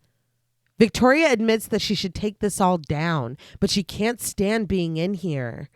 Rose slowly walks over to the wall and looks at the pictures, distorted smiles, people ripping their own faces apart. This is one of my favorite sets in the entire film. I heard on commentary Finn had talked about the character of Professor Munoz and said that he had decided that he would be an art history professor. Yeah. And so he worked with the production designer and the art director to find historical pieces to put in this room, Oh, wow. as well as creating pieces for the room that were meant to have been created by Munoz. Okay. And so to me, I thought it was really cool because it's almost as if Munoz himself had started researching a little bit Yeah. and was maybe trying to find, like, through history, through his field of Right. expertise, Oh, Right. okay. this, like, entity, this phenomenon, Mm-hmm. and also trying to channel through his own creativity what he is seeing too. Yeah. Yeah. Process. Yes, Yeah. Yeah. it's just a fantastic set. Yeah. The drawings look really cool. Yeah. I want to see that. Whatever's going on Yeah. in those paintings, that's what I want They're to see. fucking scary, man. Oh, They're are. really cool. Victoria draws her attention to Gabriel's desk, indicating that this is what he said he was seeing. There are multiple drawings of smiling people, a grinning monster shrouded in shadow, a portrait, completely black except for the scar of a smiling mouth, the white teeth biting through the darkness. Victoria shares that Gabriel said it was trying to get inside him. She points to the drawing of a grinning man with glasses and explains that he was Gabriel's brother who died in an accident 20 years ago. We look closer at the picture, streaked with red, bulging crimson eyes staring at us behind the lenses of glasses. Victoria says that Gabriel never got over the loss. Rose asks how long this had been going on. Victoria said that it was ever since he got back from a conference he goes to every year. This was all because he saw that awful woman kill herself. Rose stares at her as Victoria dismisses that no one reports on that part. Rose questions, Gabriel watched someone die by suicide? Victoria says that he did, and she assumed that Rose knew that. Rose wants to know the woman's name, but a little suspicious now. Victoria says that she doesn't know. She'll have to find it. Rose starts to walk away from the widow, wondering if Gabriel ever said why all of this was happening. Did he ever find an explanation? Instead of answering, Victoria asks, "What kind of reporter are you?" Rose tries to explain that Gabriel wasn't insane. The things that he was seeing were real because she's seen them. Victoria asks what Rose is, a fucking nutcase, some kind of fanatic. She asks, "How fucking dare you?" She starts toward Rose, who backs away toward the door. She pleads with Victoria, explaining quickly that what was happening to Gabriel is happening to her. Victoria points toward the front door, telling Rose firmly to get out of her house now. Rose begs her for a name, but instead Victoria screams at her, "Get the fuck out of my house." I have to be honest, I expected there would be like a turnaround sometime later in the film that Victoria does end up helping Rose somehow after what her husband experienced and everything. Yeah. We never see Victoria again. Yeah, no. She said, "Get the fuck out of my house." And that's it. Yeah. I was surprised. I did Yeah. want to point out something that I saw. She is wearing a red necklace that it is like layers on top of each other, like smile shaped layers. wow. Oh, okay. And it does kind of foreshadow a visual that we see later on in the film. Yeah. And I thought it was really clever. I thought it was a really cool kind of Easter egg kind of. Yeah. I was confused though, because if I'm coming here telling you that I believe you or believe your husband what happened, why are you getting this angry and telling me to leave? Like, I'm not sitting here. It doesn't sound like I'm mocking you. Doesn't sound No. like I'm making fun. Like, you know what I mean? Like, She did lie. She did lie, but I think it was for a Ish. reasoned For approach. For herself. It was, well, but at gonna the same die. time, that's a fucking important. But she's saying this peculiar behavior that you witnessed yourself and your husband. Yeah. She didn't think that he, was what people were making him out to be. Yeah. And so she's telling, I agree with you. Yeah. But we cut to Rose walking nervously down the street, glancing around and chewing on her nails. She sits for a moment thinking in her car before turning the key and starting the engine. She walks briskly down a hallway, but pauses at a door. She fixes her hair and pulls the sleeves of her coat over the bandages on her arms before finally knocking.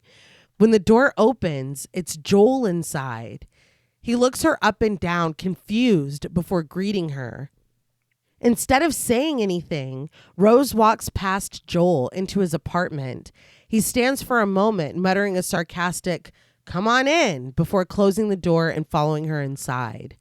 I will say that she was given more than enough information to find all this stuff by herself, so she doesn't really need to go to Joel. But I do appreciate it because she needs help of some kind. Trevor Something, is yes. nothing. She has no one. So at least he can be of some kind of assistance. Right. I was noticing because her palette is very blue and it becomes like more brown as the film goes on. They didn't really talk about color, which surprised me because it was really something that stood out to me. Mm-hmm. But the costume designer, Alexis Forte, said that they wanted wardrobe to reflect character. And so like what they're going through at the moment. And so you think back to how polished and hair in a tight bun and button down shirts and shirts tucked in that we saw Rose when we met her. Mm-hmm. And now she is a little more disheveled, a little more, they said almost dressing for a yearning for any semblance of comfort in her clothing. Okay. And you do see this transition through the film. And I just thought it was really cool. Mm-hmm. Rose stands facing the window with her back to Joel, but he is patient, leaning quietly against his kitchen counter. Finally, Rose turns around, attempting to chuckle nonchalantly that he finally got rid of that ugly yellow couch. That's interesting. Joel nods that he did and is like, so what's up? He reasons that she's probably not here to catch up after the cold shoulder she gave him the other day. Rose sits down on the couch, finally admitting to him that she needs a favor. Joel laughs in disbelief, but Rose continues that she needs him to not ask any questions about the favor she needs. That's a lot. Yeah, what the hell? That's difficult. And the cold shoulder. Yeah. Yeah, you did. Joel quips that that's terrific. Let's hear that.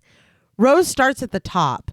9 days ago, a man named Gabriel Munoz killed himself. She needs to know if he was involved in any other police reports recently.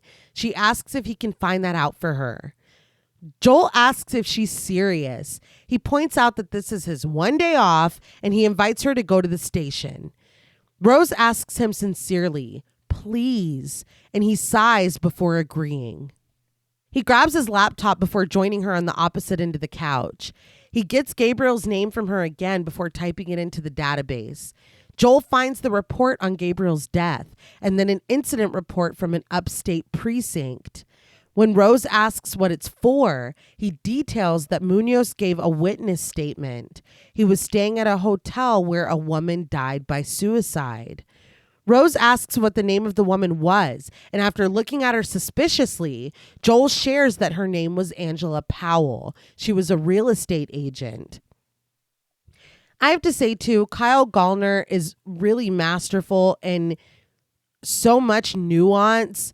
Faces that he makes, ways that he looks at her, even like ways that he's like uncomfortably kind of shifting. He's really good at making Joel feel like a real person that is experiencing this, and he's uneasy and he's a little suspicious. Mm-hmm. Like he does these like quiet acting moments that are just really good.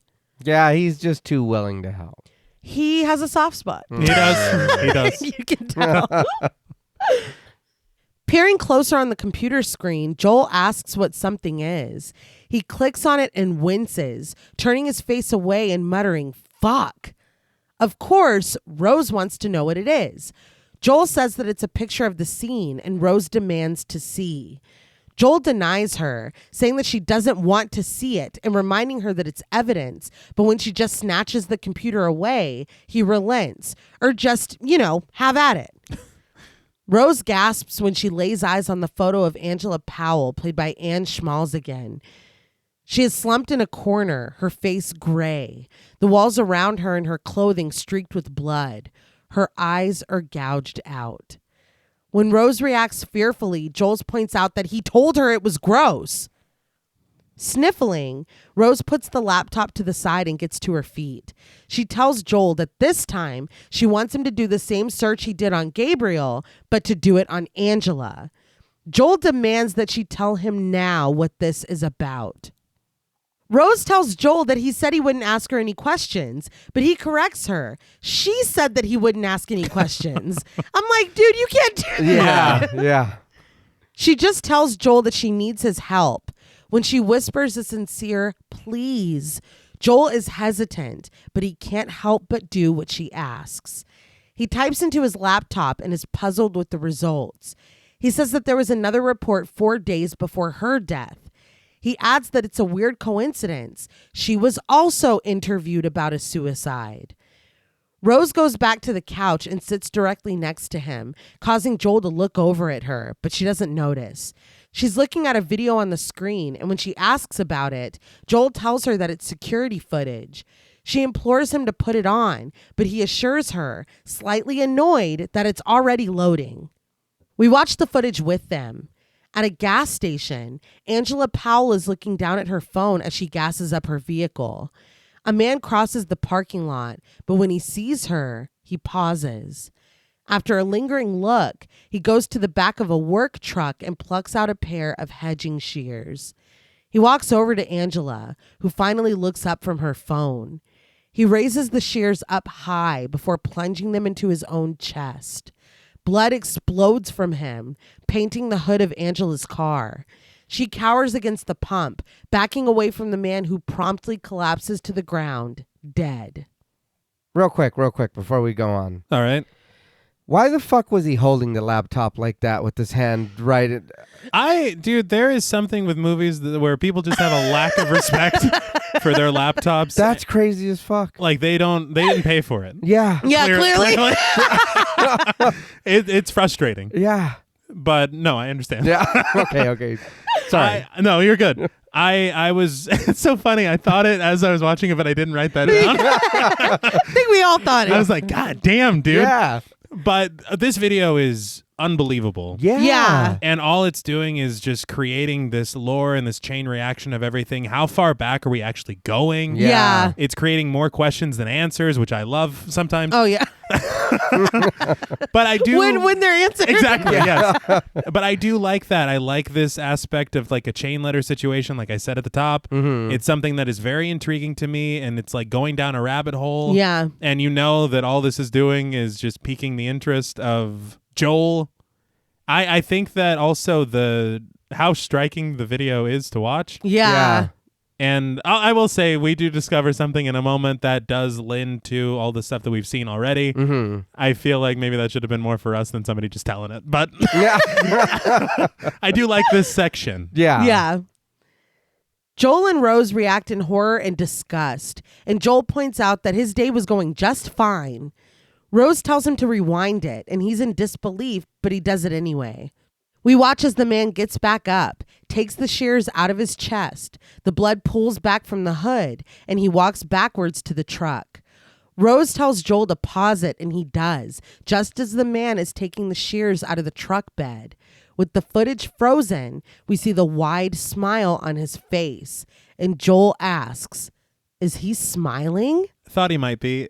I think that should have been enough. I would have liked to press in on that. Yeah. Yeah. You know, we know what a smile is. Rose's eyes are brimming with tears when she turns away from the laptop, stricken speechless. Finally, Joel has to ask, who are these people? But Rose's eyes are flitting back and forth as she processes what she's learned. She blinks, spilling a tear down her cheek as she tells Joel in a whisper that she has to go. She gets to her feet, ignoring Joel when he asks her where she's going. What's going on? He admits that he is so confused right now. All right, look. It's one of the pet peeves that we talk about from time to time, where it's very clear that a writer has written for all the characters. Yeah. And it isn't a matter of like a bunch of characters having a different way of speaking, like, in human life. Right. It's Kurt Sutter syndrome. Yes. Yeah. But literally, I've heard the phrase right now way too many times in this film. Well, buckle up. Yeah. Because it's We're about not to get... And when is it going to happen? Right now. As we press in on the circular window behind her, Rose asks Joel for just one more favor. Do you have a printer? We peer through the window to find Rose driving down a road before she pulls in at her house. She gathers a stack of paperwork from the police department from the passenger seat before heading inside. You gave her all that fucking evidence? He did. Hey, does that make that a research scene just before? Yes, I'll count it. It was a little loose, but I'll count it. When she enters her house, she immediately calls out for Trevor. And I will say, when she's standing in the doorway, there's a piece of mail on the little end table next to the door that says last chance, which is interesting. But when she enters the living room, she freezes, finding that Trevor is not alone. Sitting on the couch next to him is Dr. Northcott. The doctor greets her warmly, but Rose demands to know what this is. She asks Trevor what the doctor is doing here. Northcott tries to explain that she just wanted to see how Rose was doing, but Rose interrupts, pointing out that she was talking to her fiancé. Northcott acquiesces with a silent nod, and Trevor admits that he called her. Rose looks at him with betrayal. She asks why, and Trevor explains that she's been acting completely unhinged. Northcott bristles at his choice of words, but Trevor continues that he didn't know what else to do. Rose is in disbelief. She reminds Trevor that she came to him, the person that she's supposed to trust more than anyone else in the world. She confided in him that she was scared to death, that she needed him, and he didn't listen to a word she said. Trevor asks why she thinks he even called Northcott. He starts to say that he was trying to help her, but Rose interrupts that that's not true. All he's trying to do is make it to where he doesn't have to deal with it. She says that Trevor is fine as long as everything is fine and agreeable, but that changes when things get difficult. That's when all he can do is think about how it's going to fuck up his perfect little life plan. Incensed, I guess, because emotional range isn't great here. Trevor stands up, asking if she is serious right now. When? Right now. When Rose insists that she is, Trevor wonders that if that's how she feels, why are they even together? An interesting line reading there. But Rose can do nothing but shrug and admit that maybe she doesn't know. Northcott proposes that everyone take a deep breath, but Rose has another proposition. Why doesn't Northcott just fucking make herself at home? She turns to leave, and when Trevor asks if she's actually leaving right now, I'm not kidding. No, that's... No, it's there. The answer she gives him is slamming the front door on her way out right now.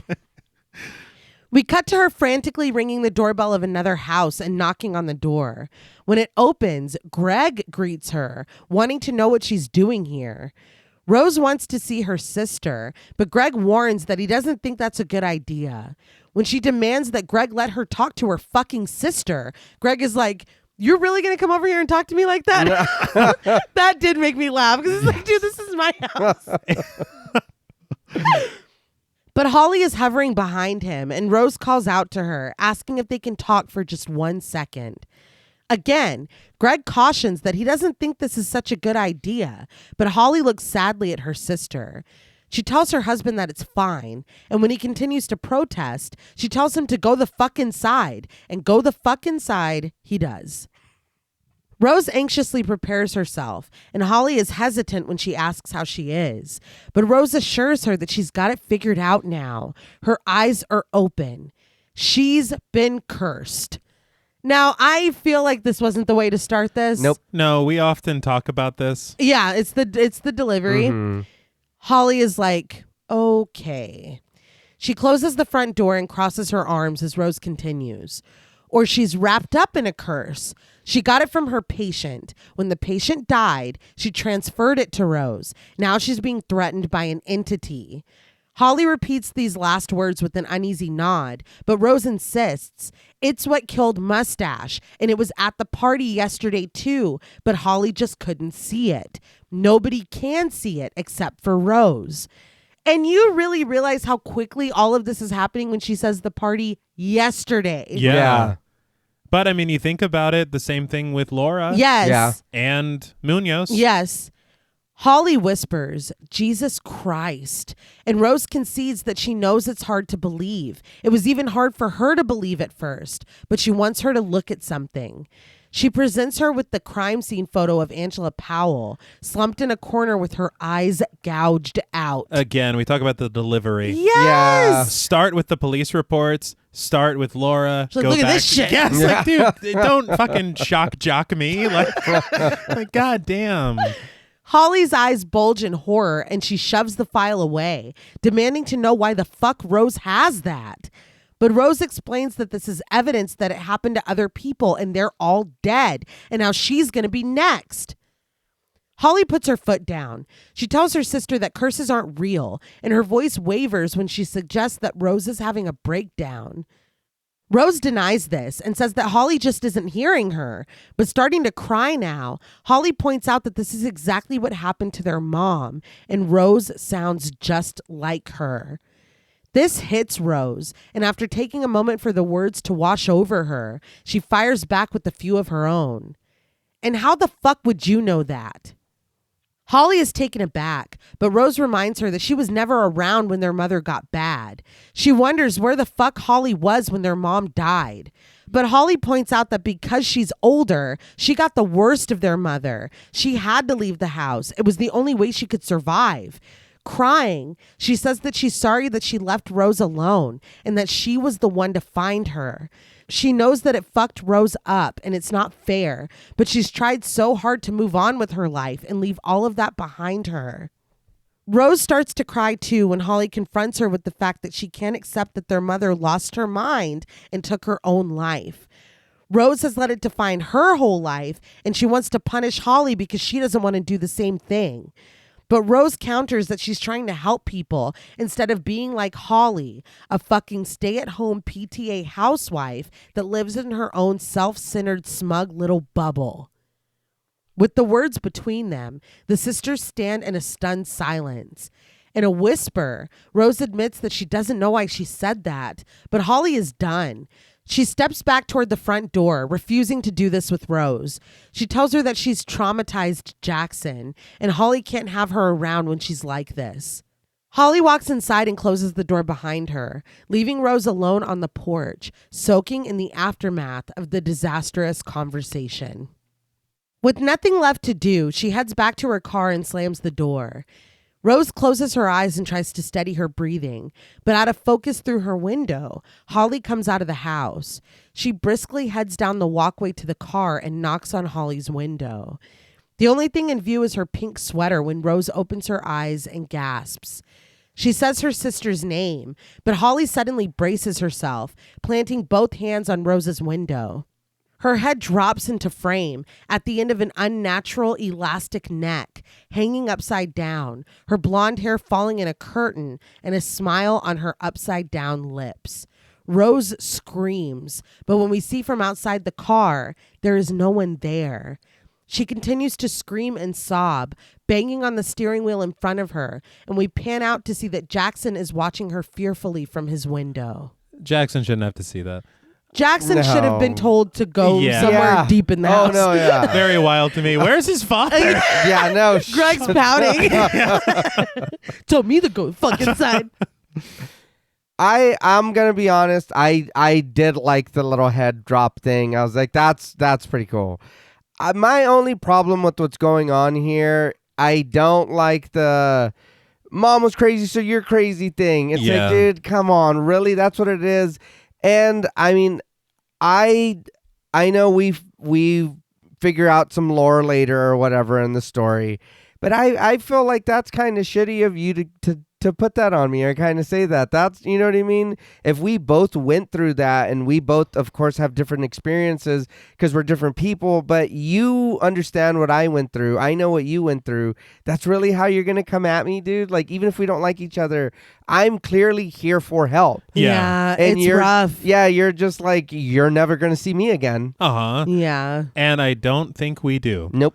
I feel, I don't know, there's just something about these sections that are just kind of like heavy-handed and a little cliche and just not it's a little heavy good Yeah. for me. I'll give you that. I feel like it's for me it's the takeaway and it's the commentary of her struggle, her whatever is going on with her triggering Holly Mm-hmm. and her just shutting it down. And it is sad because you're right. This is it. Yeah. This is a wrap on Holly. Yeah. So it's sad, but I think that there is a statement in that about losing your support system and losing people close to you. And that is what is happening to her person by person. I will say though, if I came to you for help and then you did that like twisty head shit, I wouldn't come back either. I wouldn't either. But if you came to me for help, I'd be like, "You're fucking cursed, dude. What are you doing?" Like, You got the chain letter thing? Yeah, dude, we gotta share it on MySpace in the bulletins. and then put a sorry at the bottom. Yeah.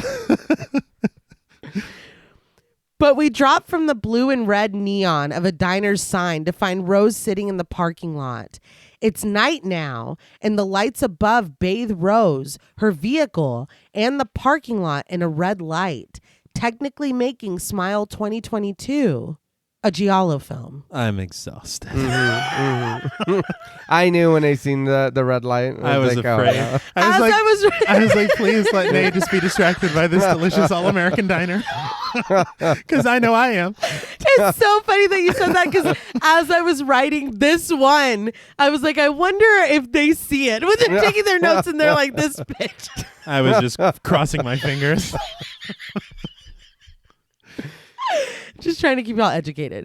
But we only hear the low, intense tones of the score, but she sits sobbing behind the wheel.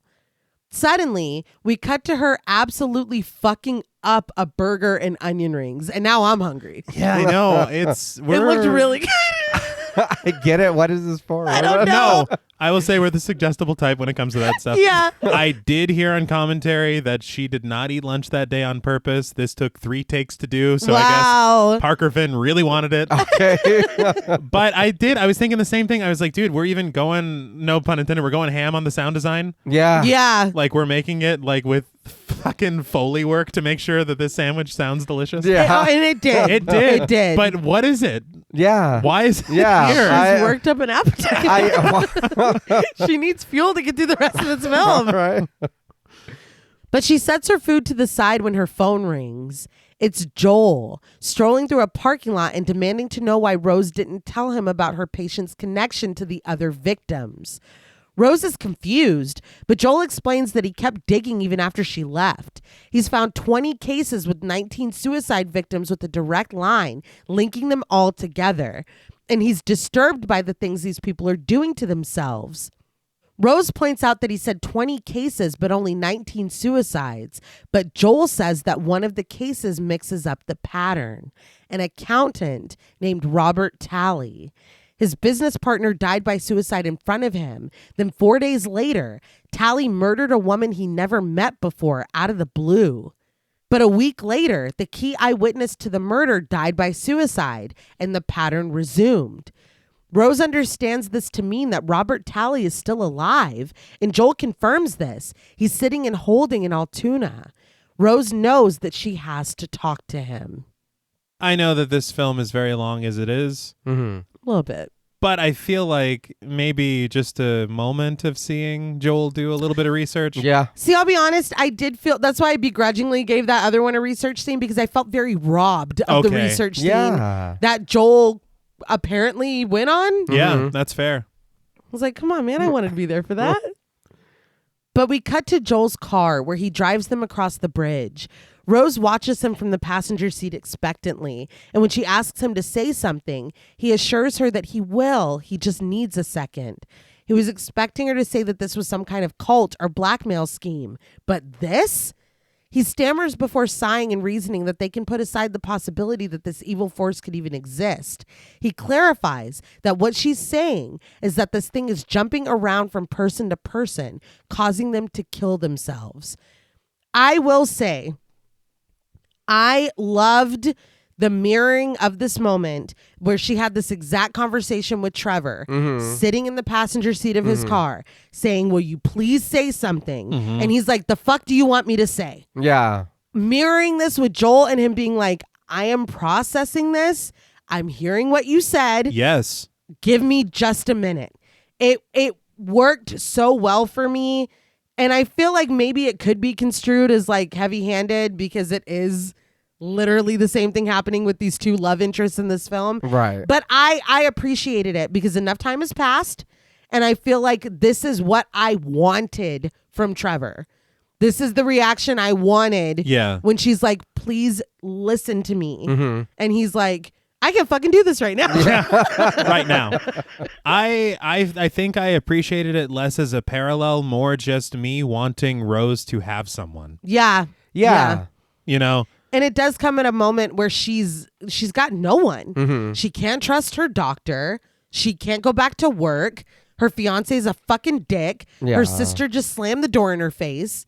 It is nice to see him able to help because he is doing all this for her. Yeah. And she told him not to say anything, or that he Yes. wasn't. But Rose counters that maybe it's not suicide. She says that her patient was terrified, but she wasn't suicidal. But in the end, everything about her changed. Like the person Rose had been talking to was gone and something else had taken over. Struggling to comprehend, Joel proposes that it's like the guy in the security camera, and Rose agrees that it was exactly like that. Joel can only breathe. What the fuck? Rose tentatively asks in those cases he found, how long was it between each victim's death? Joel pauses before answering that not one of them lasted longer than a week, and some of them didn't even make it past 4 days. This dazes Rose, who blinks her tear-filled eyes and shares that today was her 4th day. But Joel is firm that whatever happened to the other people is not going to happen to her. He promises her. She grabs his hand and he looks down at this for a moment before alternating his attention between Rose and the road as she looks contemplatively out the window. So if you really think about it, that's like what, between 3 and 5 or 6 months? All of this has happened? Yeah, because it's back to back to back to back to back. Oh, damn. Yeah. That's wild. Yeah. Yeah, that's pretty horrifying, actually. Yeah. And I did appreciate, although I was a little surprised that he was like a week, like max. It made me think, honestly, a lot of The Ring. Yes. Yeah. It reminds me when Noah's talking to Rachel, and then they're kind of dealing with that. Yeah. And he's like, no, we're going to figure this out or whatever. And that's kind of what I thought here. Yeah. I think this film owes a lot to a lot of films. Yeah. I do get a lot of that. I get a lot of It Follows. Like, Yeah. there's, you know. Yes. They're buzzed in at the prison. They're led by Deputy Sheriff Doug, played by Steven Strickland. Joel thanks him, promising that he owes him one for this, but Doug gives the credit to Tally for firing every lawyer he's been given. He's like, you guys know what he did, right? Placing his hand on Rose's back, Joel says that Dr. Cotter is putting together a psychological profile for a similar case for them. Doug wishes them luck, chuckling that Tally is a whole box of Fruit Loops. Before they part ways, Doug warns that they only have 10 minutes with Tally, which is the best he could do without a court order. Still, Joel's appreciative as he leads Rose away from the deputy sheriff. Rose and Joel step into the interrogation room where behind the divider waits Robert Tally, played by Rob Morgan. He has his head down, but he raises it to look at them as they approach. Joel stays back while Rose steps forward and takes her seat. So I just want to talk about this visitation room. Mm-hmm. Mm-hmm. This scene was filmed in an actual prison that was partially shut down. And so I was like, okay, yeah, they used the visitation room and just filmed it there. Mm-hmm. Yeah. They didn't. They filmed this in what used to be a rec room. And then they brought in all of their own furniture that they designed for this. They did the stencil on the walls. Like, this was just like an empty space that they made into a visitation room in an actual prison. They're like, but it still has prison vibes. Yeah. But I just thought how weathered the glass looks. Yeah. Yeah. Everything looks so good. Yeah. It does. I would have believed they just used what was there. Oh, no, yeah. Before we move on, Rob Morgan. He looked so familiar. I was like, I know this dude. I know him from somewhere. And I know him because he plays the same character on Daredevil, Jessica Jones, Luke Cage, and Iron Fist. Holy shit. Damn. Yeah. And I was like, I know I've seen this dude somewhere. I was like, where do I know him from? And I did watch Daredevil. I watched some Jessica Jones. I didn't watch Iron Fist, but I did watch Luke Cage. Uh-huh. So I was like, I know this dude from, and it was. I was like, oh, damn. He is the same person in all those shows. He's really good in this. Mhm. We don't have him for a long time, but we have him for a good time. Yeah. He said that he tried to approach this scene like it was its own film. Like he really gave it everything that he Okay. had. And he said something, I think it was him. I had read it in an interview. It was either him or Finn, but that Robert is the one behind bars, but he is the freest person in this room. Oh, that's Okay. fair. I honestly, there is, and we were talking about nuanced performances. This Yes. performance, Mhm. Yes. he is asked so much, and he delivers on every single front. He's Oh, fantastic. yeah. But Rose formally introduces herself and gently requests that he answer a few questions. But Tally is done answering questions. He reminds her that he confessed. But Rose says that she doesn't care what he was accused of. She wants to know what he experienced in the days leading up to it. When he doesn't respond, she takes in a shaky breath and clasps together her trembling hands. She says that she has a young woman as a patient, and 4 days ago, a man died by suicide in front of her. Ever since then, she's been seeing something that pretends to be other people. Tally visibly reacts to this, straightening up in his chair before lowering his head into his hands. But Rose continues. The man that took his own life claimed to have been seeing the exact same thing. Agonized, Tally asks what the fuck she wants from him. Rose asks him blatantly, what is it? Tally admits that he doesn't know. Rose wonders why everyone else that has seen it is dead, but he's still alive. She pleads with him, begging that he can help her patient. Tally contemplates this and declares that she make Joel leave. Joel shakes his head, stating that that's not going to happen, but Tally repeats his demands. Let the cop leave and I'll tell you what I know. Rose turns to Joel and pleads with him in a whisper. Hesitantly, Joel does as he's asked, making it clear that he'll be right outside. Again, I know we've used the phrase nuanced performance many times. There is something so police officer about Joel with his not a chance, pal. Yeah. It is so like, that's a cop. For real. It was really, really well done. Yeah. As soon as they're alone, Tally makes good on his deal. He divulges that he tried to research everything he could about this thing. He found that there had been other chains in the past, even one in Brazil a few years ago. He sniffles as he shares that the man in Brazil escaped it by killing his neighbor and passing it to the neighbor's wife. He tells her plainly, your patient is going to die unless she kills someone. That's the only way to get rid of it, but she has to do it in front of someone so it can pass to them because it needs trauma to spread. The trauma is what gives it power.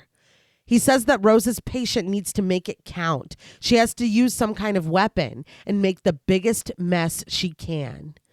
As Tally speaks, Rose grows more uneasy, shifting in her seat and fiddling nervously with her hands. But when he starts to dole out this morbid advice, she interrupts, screaming that she can't kill someone. Rose. I know. She clamps her hands over her mouth, but it's too late. Tally asks, his voice dripping with betrayal, You have it? He tries to back away from the divider separating him and Rose, but the chains shackling his wrist to the table stop him. He screams, demanding to know why the fuck she came here, and he bangs on the table in front of him, emphatic that she is not giving it back to him. He screams for Rose to get out of here, and when the door slams open and the officers rush in, he begs them to get Rose away from him. Rose jumps to her feet and starts backing up toward the door, but Joel comes in, grabbing her by her sleeve and pulling Rose the rest of the way out of the visitation room. Tally is left behind, thrashing in his yellow uniform as the officers fight to restrain him, and he continues to plead with them to get Rose away. This took a turn. It did. Yeah, I don't blame him. How the fuck you gonna bring that back over here to me? That's so fucked up, dude. Yeah. Rose said, no, not in my mouth. Is what that kid would say. My patient can't kill someone. My patient. I was like, God damn it, Rose. Did this almost like the proposition and the solution? Mm-hmm. Did it remind you a little bit of Drag Me to Hell with the kitten? Oh, man. Yeah. That poor kitten. Yeah, I'm still not over that. Yeah. Outside, Joel has to jog to catch up with Rose. When he reaches her, he asks what happened. What did Tally say? Panting, Rose declares that he said nothing. That pissed me off. Yeah. He has Yeah. done nothing but be in your corner. Yep. Yeah. He is not Trevor. Mhm. Yeah. And I understand that it's pretty wild what you were told, Yeah. but so is everything else that's been going on. no shit. She's like, it was a wrong number. What? What are you talking? You were in front of him. Yeah. Obviously, Joel doesn't believe this, but Rose says that Tally is just out of his fucking mind. She stomps over to Joel's car and gets inside. Joel follows suit, getting behind the wheel and driving them away. Rose looks reflectively out the window as Joel looks worriedly at her. But when Rose arrives at home, she pauses at the door, holding the police reports tight against her chest. When her phone rings, Rose pulls it out of her pocket to see who's calling. It's Dr. Madeline Northcott, and Rose does not answer. Later, she stands in the large windows upstairs, the reflection of a huge tree blotting out her small frame. Still, she stands defiant. Later, she has a spread of horrific crime scene photos on her dining room table. She gnaws anxiously at her thumb as she looks them over. When her phone chimes, she checks it. It's a text from Trevor. "We need to talk. Are you home?" Rose looks at this for a moment, continuing to bite at her thumb, but she gasps when she bites too hard and hurts herself. When she looks down at her thumb, she realizes that she's drawn blood. So the contact photo for Trevor is smiling fully with his teeth now. Yeah. Oh, okay. This is so fucking subtle, and I loved it. so he's happier now. right. guess. Yeah. Things have gotten better for him. He's happy right now. Yeah. Mhm. So Rose changed his contact. Rose runs her thumb under the tap in the kitchen. Once she's finished, she takes a lingering look at the knife block on the counter.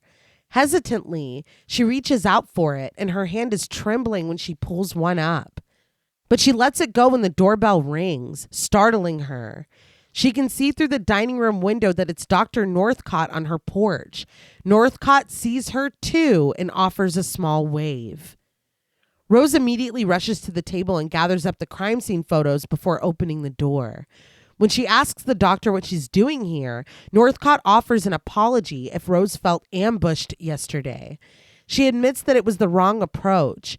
Rose agrees and advises that Northcott go, but before she can close the door, Northcott stops her. She reminds Rose that she is already aware that Northcott is obligated to report her if she thinks that Rose is a danger to herself or others. She asks her to help convince her that she's not a danger. Rose begrudgingly lets her inside. They sit across from each other on opposite couches in the living room as Rose presses a tissue to her still bleeding thumb. Northcott shares that Trevor said there'd been talk of ghosts, but Rose corrects that she never used the word ghost, which she didn't, and she already told Trevor that. Yeah. Northcott pivots. Evil beings, then. The paranormal. Rose says that she admitted to Trevor that she was seeing things, which is the same thing she told Northcott, but she says that it's not even happening anymore. It was just a combination of stress and lack of sleep. She says that confiding in Trevor was obviously a mistake, but that's all that happened. She asks if they're good, eager to end this interrogation. But Northcott asks a question in return. How are you feeling today? Rose scoffs. She feigns reflection on her life at this point. She's pretty sure that her fiance thinks she's crazy. Her sister just totally shut her out. And now her former therapist is making unannounced house calls to make sure she's not in danger. But other than that, she's good. The phone starts to ring and Rose brings her thumb to her mouth again, but drops it when she meets Northcott's gaze. Northcott looks at her with some concern before asking if Rose should get the phone. Rose answers it with an impatient, "What?" But the person on the other end of the phone is Dr. Madeline Northcott. Worry coloring her tone, she says that she's been trying to call Rose's cell phone all morning. She's very concerned with the way things were left yesterday. Rose's trembling hand loses grip on the phone, and Dr. Northcott's voice continues to call out, asking if she's still there as it slowly falls from her grip. But on the other couch, this version of Dr. Northcott's face slowly morphs into a devious smile. And I will say this is my least favorite smile. Yes, yeah. Yeah. It gets better than it was. It does. But it starts really poorly. But it does get better. It just doesn't reach the heights of a Laura. True. Rose pleads no, but a deep and distorted voice pours from Northcott's lips. Almost time, Rose. Rose sobs, asking what the fuck it is. The fake therapist rises and Rose scampers away down the stairs, but this nefarious version of Northcott is close behind, striding over the couch and meeting her on the landing. She clamps a hand over Rose's mouth and brings her own face close, drool oozing and pouring from her lips. The score reaches a growling crescendo, and we cut to the outside of the hospital, where Rose sits quietly in her car before glancing over to the passenger seat.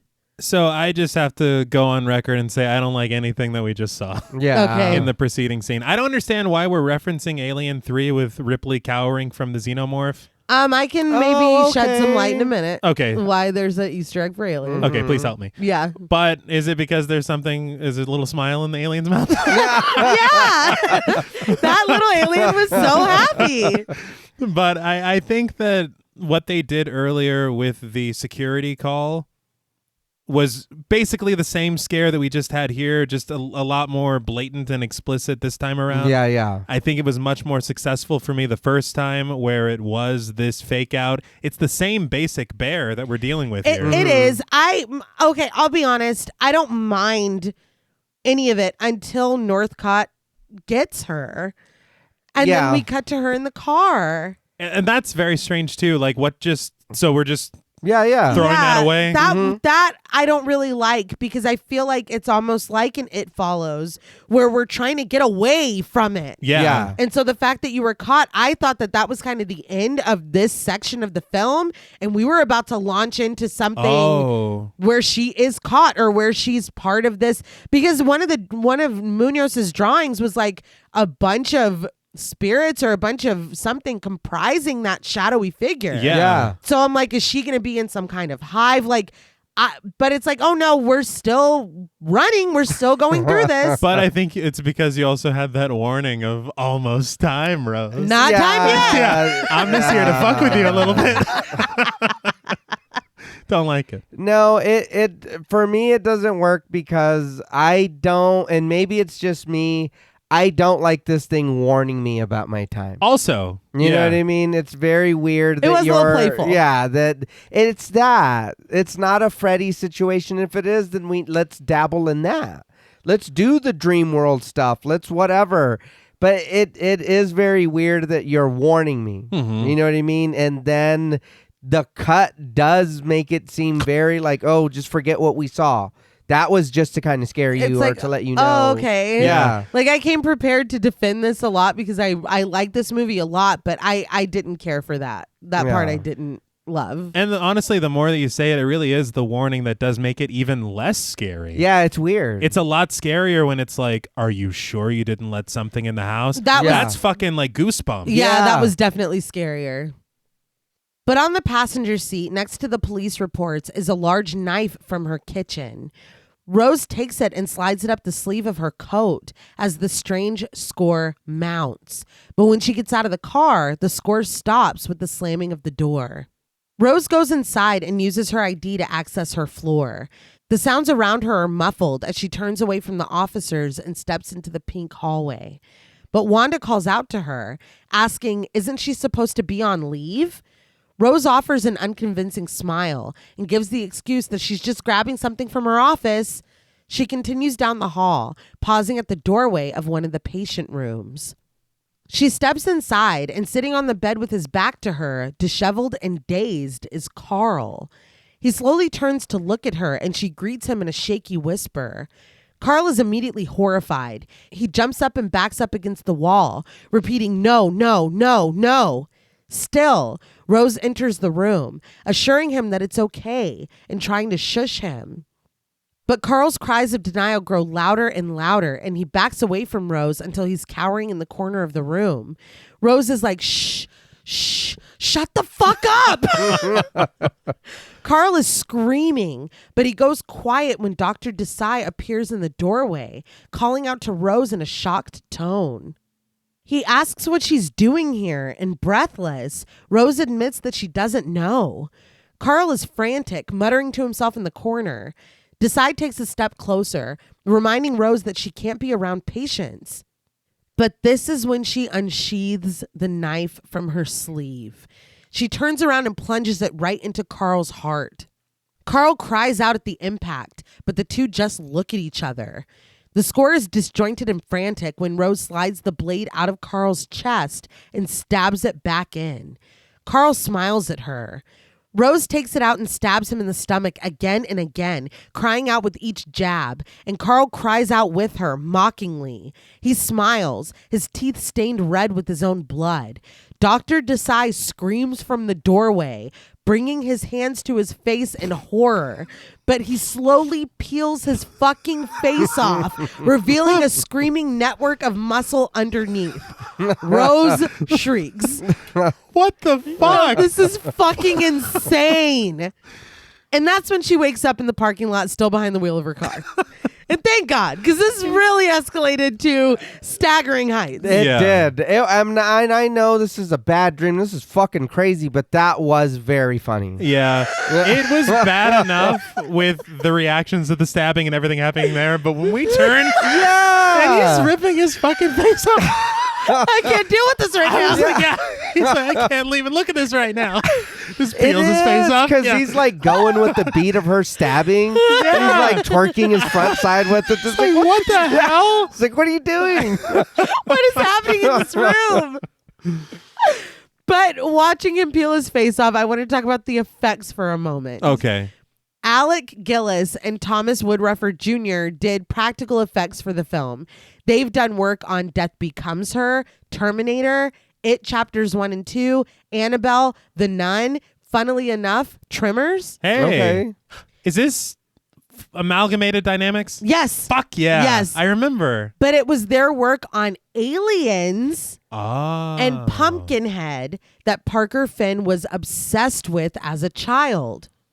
He said that when he first met them, he literally told them that they changed his life. It was practical effects that made him want to make films in the first place for movies that he watched when he was a kid. Oh, wow. So he had insisted on practical effects being used on Smile. And when the studio said that it would make everything more difficult, he insisted. He was like, I don't care. Yeah. And I applaud him for that. Yeah. And they do great work here. And we see some shit later on. It was successful for some of us, not successful for all of us. But it is impressive. Yeah. I think we can all agree on. Yes, the work is very impressive. Yes. But Rose screams as the real world comes into focus around her. She screams out, fuck, clutching the wheel and catching her breath. But she's startled by a knock at her window. It's Dr. Desai. He asks what she's doing here, and she admits that she doesn't know.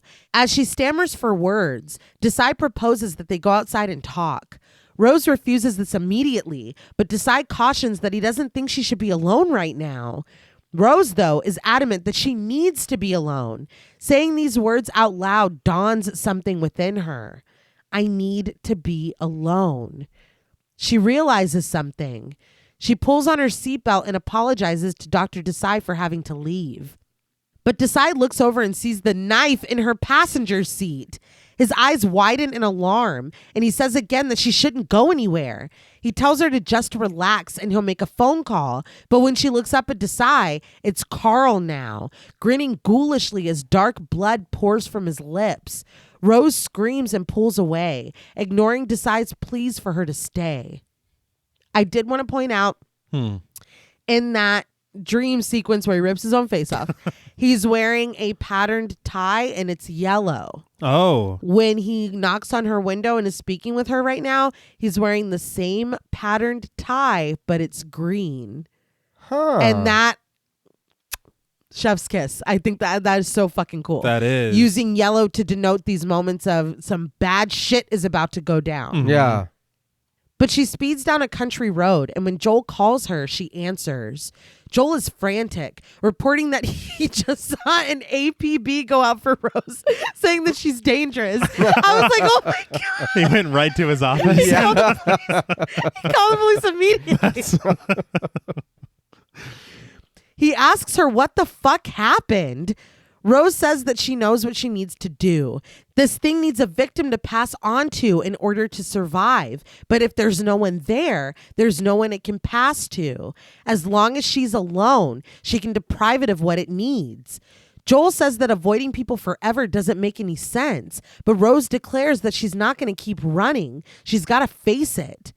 Concern creeping into his voice, Joel says that he'll come to her. He asks her to just tell him where she is, but Rose hangs up on him. The road is upside down again when she speeds away. Finally, she turns at a mailbox standing stunted among the trees. We linger on the side of it as the faded address comes into view. 409. 4 plus 0 plus 9. 13. Rose parks and lets out a sigh before getting out of her vehicle. She stops in the street and looks across at a worn and weathered house.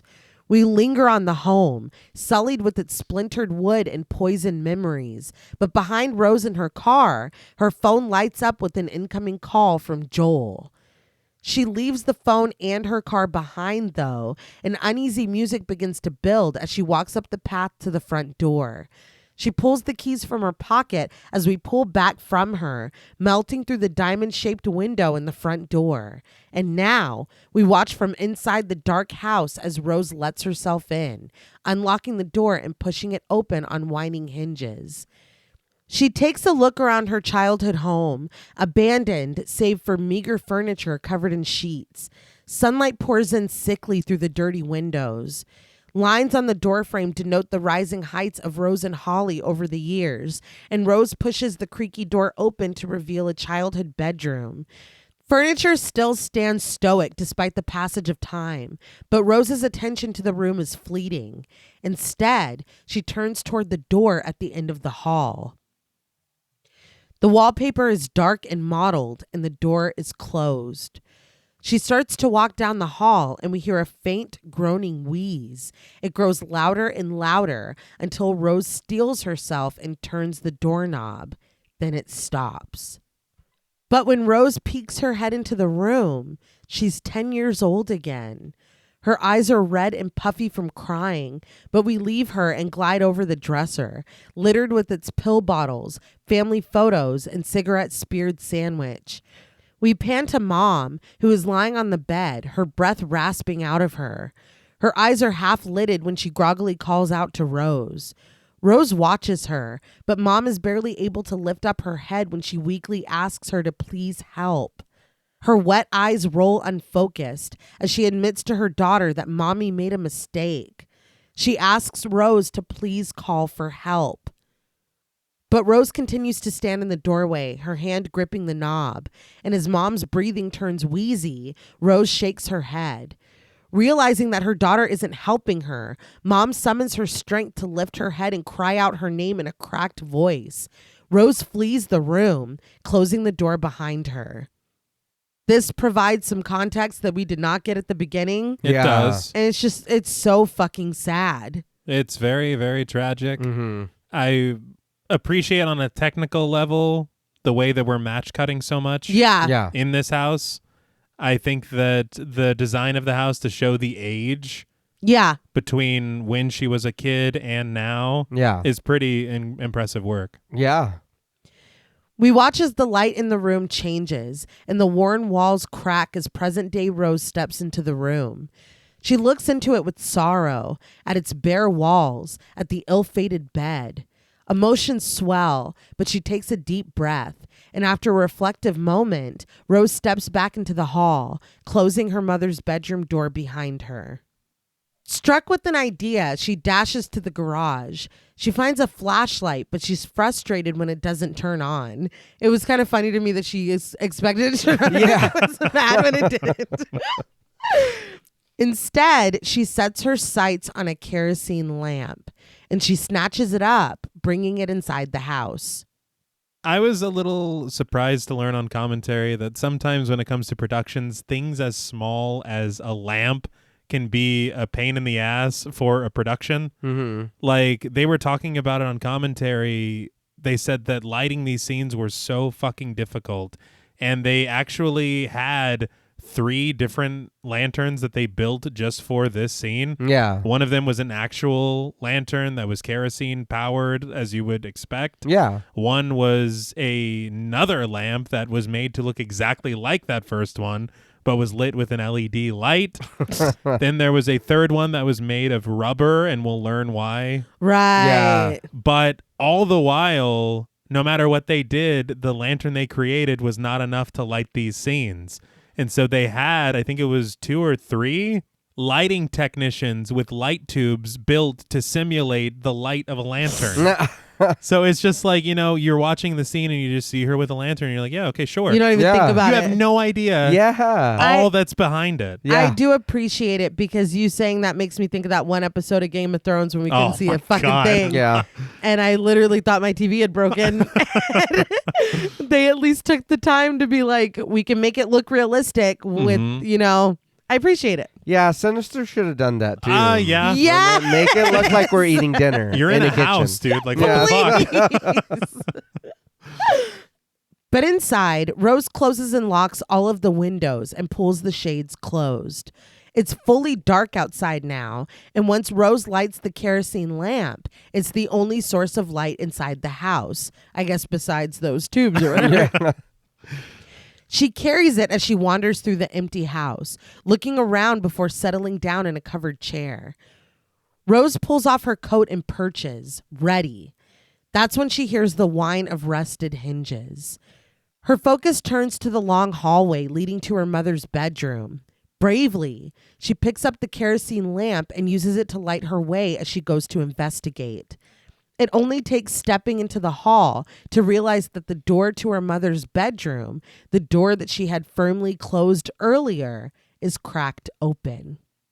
Rose continues forward anyway at a slow and steady pace, holding the lamp out in front of her. As she gets closer, we hear her mother's soft sobs coming from the bedroom. Rose pushes the door open the rest of the way. Mom is sitting on the bed in the dark, socked feet planted firmly on the floor, and her body folded forward with her elbows on her knees and her head in her hands. She continues to weep, but when Rose steps toward her, Mom looks up. She wipes the tears from her face and stands.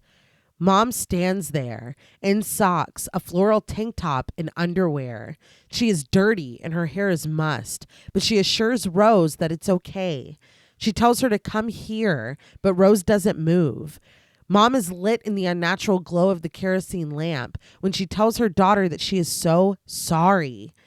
Rose begins to cry, but she continues that she hasn't been a good mom, but she wants to be, and she tries to be. She admits that sometimes everything is too much. She says that there's something terrible inside of her, and she hates herself. Rose finally speaks up, abruptly imploring her mother to stop, but she doesn't stop. Instead, she asks Rose, "Are you ashamed of me?" And when Rose says that she's not, her mother asks, "Well, then why did you let me die?" She wants to know, "Why didn't you save me?" Her voice in a shaking whisper, Rose counters that it wasn't her fault.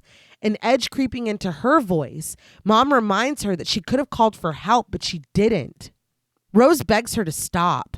Mom's voice is ragged when she accuses Rose. "You wished that I would die." And Rose fires back, sobbing that it's because she was afraid of her mother. She was only 10 years old and her mother was a monster. She concedes that she knows it isn't fair and that she needed help, but she couldn't do it. Rose admits that she's carried that guilt for her entire life, but she has to let it go. She says this again, firmer and more certain, but Mom just gazes back at her. Rose asserts that this is not real, but Rose, her mom offers, "Your mind makes it real." Her lips curl into a sinister smile. Rose asks, "What is this? Why is it doing this to her?" As Rose backs out of the room, Mom is left in shadow as the thing wearing her memory answers in a distorted voice. Because your mind is so inviting. I know that Laura had said some stuff earlier about it appearing as people that you may not know or people that you do know, and even gave examples of her own family. But she did not sell just how personal this thing gets. Yes. This thing is a real jerk. Yeah. I think it's so clear that it is in her head. Yes. It is living and thriving off of her trauma, off of her guilt, off of her memories. Like, this was fucking rough. Is it wrong to say that this thing is going too far? No, it's not. Like, it's unbelievable. It's not wrong to say because it is. Yeah, it's got entirely. It's unbelievable. Rose backs up into the hallway and tries to close the door behind her, but long fingers grip it before she can. The hand pulls the door open to reveal Nightmare Mom, played by Kevin Kepi, still wearing her mother's clothes. This new version of her is impossibly tall, stretched to the ceiling and filling the hallway. Gripping the walls, it pulls itself along, chuckling darkly as it comes after Rose. They had said on commentary that this is accomplished through the construction of a smaller hallway and forced perspective the way they're shooting so it. Good. Okay. It's so fantastic. Good. Yeah, this is real cool. Yeah. And it makes Rose look so small. Yeah. It's incredible. I read that it also, obviously is supposed to symbolize what her mom looked like to her as a child. Oh, yeah. It's being redone with her as an adult, and she does look tiny. Mm-hmm. Rose whimpers as she backs into the wall, but just as Nightmare Mom lowers its face to hers, she scrambles away. She stands at the end of the hall, holding out the kerosene lamp, but Nightmare Mom appears right next to her, scaring the shit out of her and of me when she grips Rose's arm and tosses her across the room. Rose hits the wall and thuds to the floor, where Nightmare Mom promptly grabs her by the throat. Staring down at her, it brags that Rose can't escape her own mind. As Rose struggles to breathe, she sees that the fallen kerosene lamp has started a fire on the floor beneath it. Rose grabs at the entity's hand, prying it away and asserting that it's her mind. She is able to pull the hand free, bending the arm back so hard that the bone beneath peeks through the skin. Nightmare Mom throws her head back in a furious shriek as Rose quips, "You can't escape it either." She grabs the flaming lamp and swings it, connecting with the side of Nightmare Mom's head and setting it ablaze. I'm hoping that's the rubber. Yeah. The rubber lamp. You got it. The entity stands tall, engulfed in flames as it flails its arms wildly. Rose scoots away from it, and the entity shrieks, flopping against the floor, growling and crawling towards her. Its maternal facade burned away. It is nothing more than the smoldering suggestion of a person as it growls at her.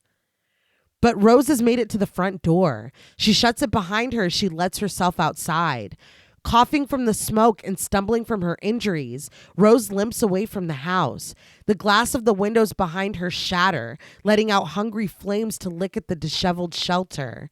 Finally, the roof buckles and caves in, and Rose turns to look at the burning home, at her burning memories. Haunting vocalizing plays as Rose drives away from the destruction in her car. She shows up to Joel's apartment, and he can't hide his shock when he opens the door.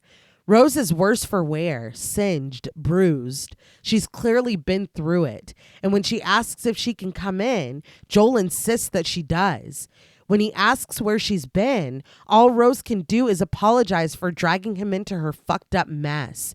She shares that for most of her life, she's been afraid of letting people get too close to her. She was afraid of what they might see if they really looked. So she put up a wall and kept people at a distance. Then she met Joel, and when she felt those walls coming down, it scared the shit out of her. She cries as she confesses that she was selfish and it wasn't fair to him. She says that she is so sorry and that this is selfish to ask, but she's going to anyway.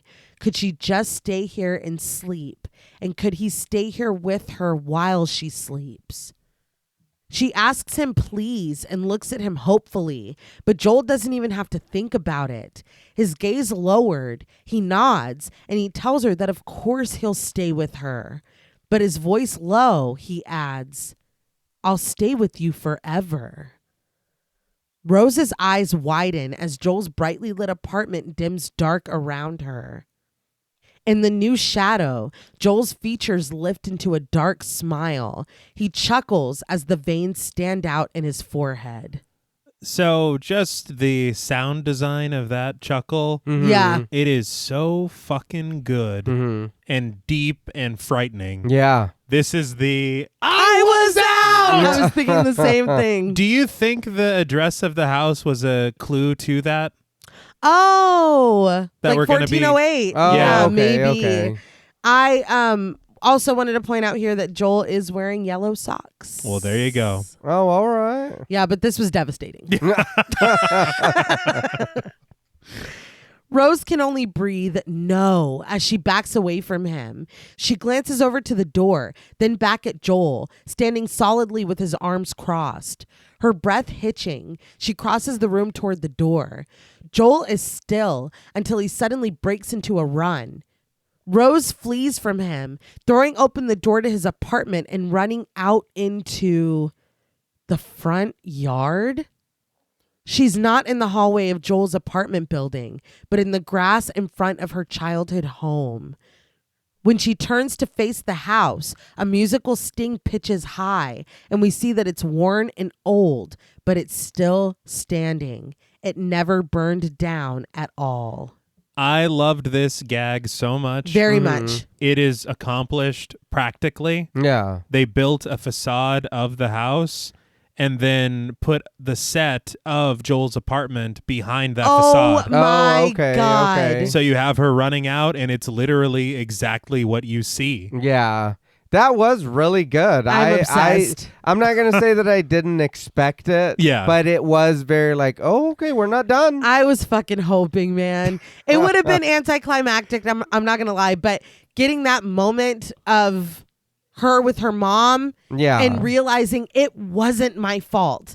Like finally releasing that demon and letting it go. Uh-huh. And then going back to Joel and us understanding, oh, she ended it because he had gotten too close. Yeah. And maybe that's why her and Trevor don't seem very connected, because maybe she keeps him at a distance too. Okay. I mean, she should. He's a piece of shit. But Right. we're going to get into the ending right now. But I don't want to break momentum, so I'm just going to share now that Parker Finn had said that this ending that we're about to see was always the ending that he intended, although the path to the ending did change several times, and he really wanted this moment of emotional catharsis with mom, with Joel, and he kind of saw it as a way to have his cake and eat it too. All right. Oh, And yeah. I'm not mad at it. No. When Rose hears her name from the street, she turns to see Joel getting out of his car. At the sight of him, she screams no repeatedly and runs into the house, locking the door behind her.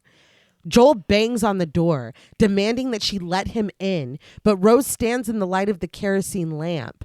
When she hears a hissing sound, she turns. Nightmare Mom is still there, even taller if that's possible, grinning out at her as it stumbles into the room, aiding itself by bracing its hands along the ceiling. Rose screams, understandably.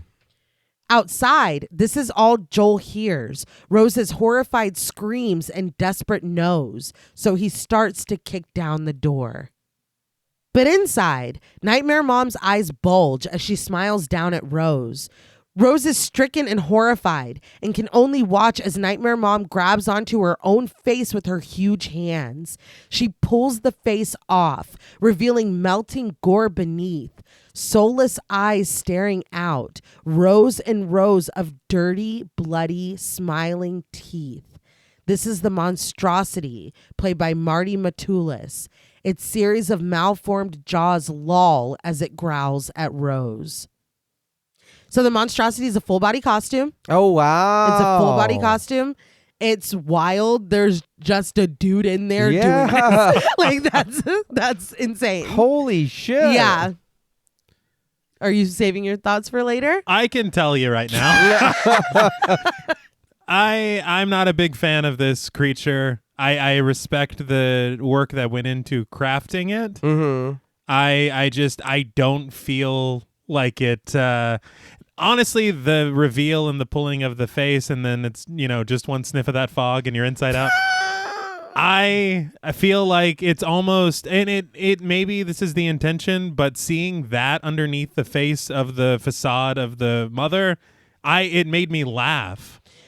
He's happy. It's Yeah.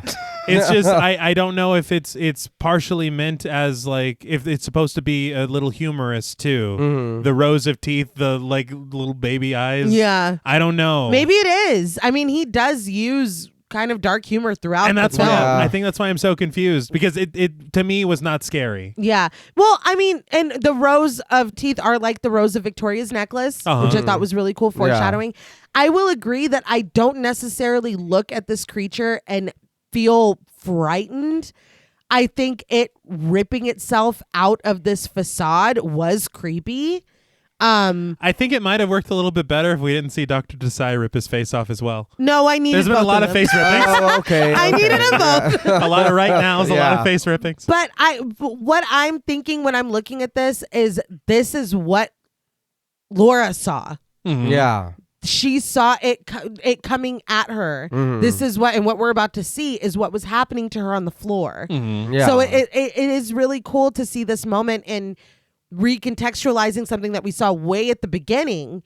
But yeah, I will agree. I kind of like the design of the monster. I think it is different. I think it's something that I haven't seen before, which I always do appreciate. I like how the smile is incorporated, and it makes me think of all the times that Rose has put on a fake smile throughout this whole movie.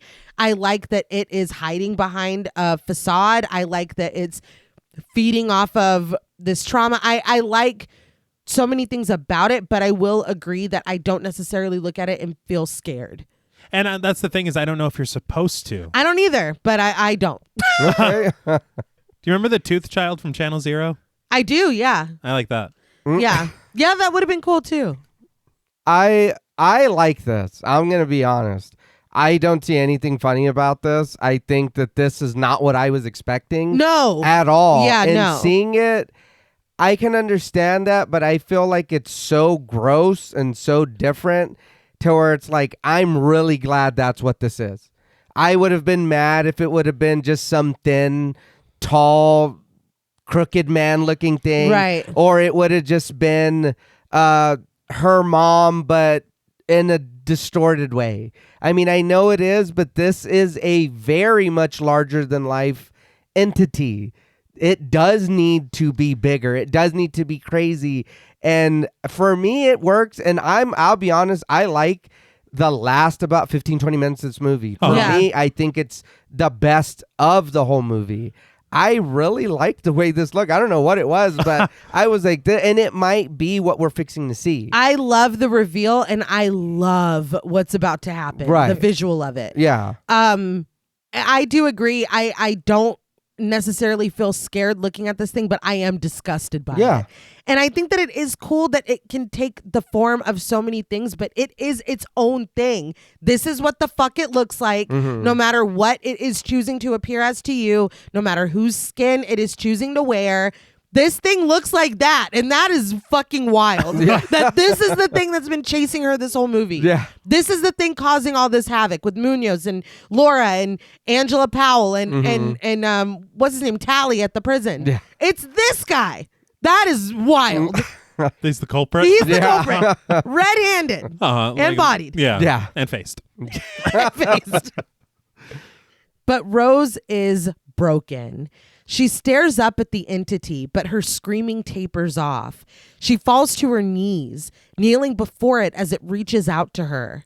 In the light of the kerosene lamp, the monstrosity pries open Rose's face, stretching her jaw impossibly wide so that it can begin to climb inside. This is a visual that Parker Finn said that he was adamant. This visual right here that we see, and I love it. He wanted this at the ending. Okay. This is exactly how he saw it in his head. And to accomplish it, they created a Rose dummy The monstrosity, the actor in the suit, is literally pulling the mouth open wide. That's crazy as fuck. Yeah. And you can see, I mean, whenever Yes. you get that wide shot. Yeah. It's so good. Yeah. But Joel finally breaks the door down. He turns on his flashlight and uses the beam to cut through the darkness as he calls out for Rose. He spots the kerosene lamp on the floor, her discarded jacket next to the covered chair. But it's not until he hears the dripping that he finally finds Rose. She stands with her back to him, holding an overturned can of gas over her head. Soiled in it, she tosses it to the side, ignoring Joel when he calls out to her. He calls her name again, and finally, Rose turns, smiling brightly. His breath catching, Joel lowers his flashlight, but Rose continues to smile in the shadows. She's still smiling when she opens a box of matches, when she lights one. Dr. Rose Cotter is still smiling when she brings the match to her face, illuminating her delighted expression. Reflected in Joel's horrified eyes, we see Rose ignite in flame. Joel can't turn away, and we press in on his widening eye as Rose burns. We cut to black. Lollipop by the Chordettes plays, because apparently the crew nicknamed the monstrosity Lollipop. Huh. It was an in-joke. Yeah, it's pretty inside baseball. Yeah. Because everyone else is like, what the fuck? Yeah. I didn't work on this film. It's weird. And the credits roll. So, what did you guys think of Smile? I'm not mad at the ending. I feel like maybe something a little crazier would have happened, but I mean, I guess, setting yourself on fire is I was like, crazy? pretty crazy. Well, I mean, That's all she had there. I know, but I mean, the dude took the shears to himself and then the hammer and No, I mean, this was pretty tame for that. But I did I'm just saying, That's a wild complaint. That's not what I was expecting. Wow, we just seen this goddamn monster, all right? We've been through a lot. Yeah, That's true. Maybe that is a drop off from what How about a little fire scare? But it isn't bad. I did like I said, I did enjoy that. I feel like it is a fun movie, but like I stated up top, I guess it's just kind of the ride getting there. And then it was a little kind of just like, okay. Oh, wow. That's cool. Mm-hmm. Like right now? Right okay. now? Yeah, right now. right now. But I mean, it wasn't too bad. I did have a lot of fun with it. There is some things, again, that we complained about that we complained a lot more than I thought we would. But I mean, again, I didn't. The movie's fun. It's not great, but it's okay. I do like a lot of this film. Mm-hmm. And I think there is like a rewatch value to it because I do have fun when I watch it. Yeah. And I think that my thing, I know I mentioned earlier, it does borrow a lot from films that I do like a little bit more than this one. Mm-hmm. But it does build something new with all these like assembled pieces, which is what you're supposed to do. Yeah. It's not a one-for-one of any one of these things. It's like an amalgamation. And I appreciate that. Yeah. I don't know. I think that there are some issues that are difficult for it to overcome, but it's not anything that I would say, I don't think I'm going to watch this again, because I will absolutely watch this again. Right. Yeah. And I do really like it, even though I don't care for the creature, I don't care for Lollipop. I do like the end of the film. Yeah. Yeah. Like the way that it goes, everything with Joel and Rose. I think that honestly is kind of, it's the worst and most tragic way to end the film. Yeah. But it is the most, I guess, poetic way to end the film. Yeah. So I do appreciate that they were as bold as to do something like that. Yeah. And it is especially devastating because he was the one person that believed her. Yeah. Yes. Yeah, no, I really, really, really like this film, bordering on loving this film. Every time I've watched it, I've liked it a little bit more. I think it is quite an accomplishment for this being his first feature film. Fair. I think that it's just super impressive. I am really impressed with all the performances except for that one. Yeah. The practical effects, all three of us ride hard for the practical effects, and we also ride hard for mustache. Calm down. I forgot about that until I just said it. I am sad that what happened to mustache, but Yes. I'm a big fan of psychological horror where. And I think that this falls under the category of an unreliable narrator, because there have been several trips that Rose has taken us on that turned out to not be happening either at all or the way that she saw it. I love a slow decline of watching this character just come undone scene by scene, to where it's like, how much more can she fucking take? I really did enjoy that. I think, again, like we all agreed earlier, Sosie Bacon really fucking rose to the occasion. I think she is phenomenal in this. Yeah. Kyle Gallner, as always, was great. I think that there are a couple, maybe, I don't even know if I would call them dropped plot points, like with her sister. And it's funny because once she leaves out of the house and Trevor's like, "Are you really leaving right now?" And she slams the door. Trevor, it's a wrap on Trevor. We never see that motherfucker again. We see him on the text, and that's it. Yeah. And when Holly's like, "I can't be around you right now," we never see that motherfucker again. Like, it's over. And I think that maybe either you can look at it two ways. Either we maybe got a little distracted, or we went away from these stories that we were trying to tell, or it speaks to the nature of the tragedy of this film. She doesn't get to either rekindle or break things off with Trevor or whatever she was gonna do. She doesn't get to make things right with her sister and forgive her for, in your 10-year-old mind, you left me alone. Yeah. She doesn't get that. She doesn't get to actually tell Joel in real life, "I pushed you away because I cared about you so much." That's fucking sad. It is. I just really like it. And I love this commentary of, I think it's very poetic almost, that we see that last chance piece of mail when she's there with the therapist. Because it's like, look, are you going to work out your shit? And she was like, no.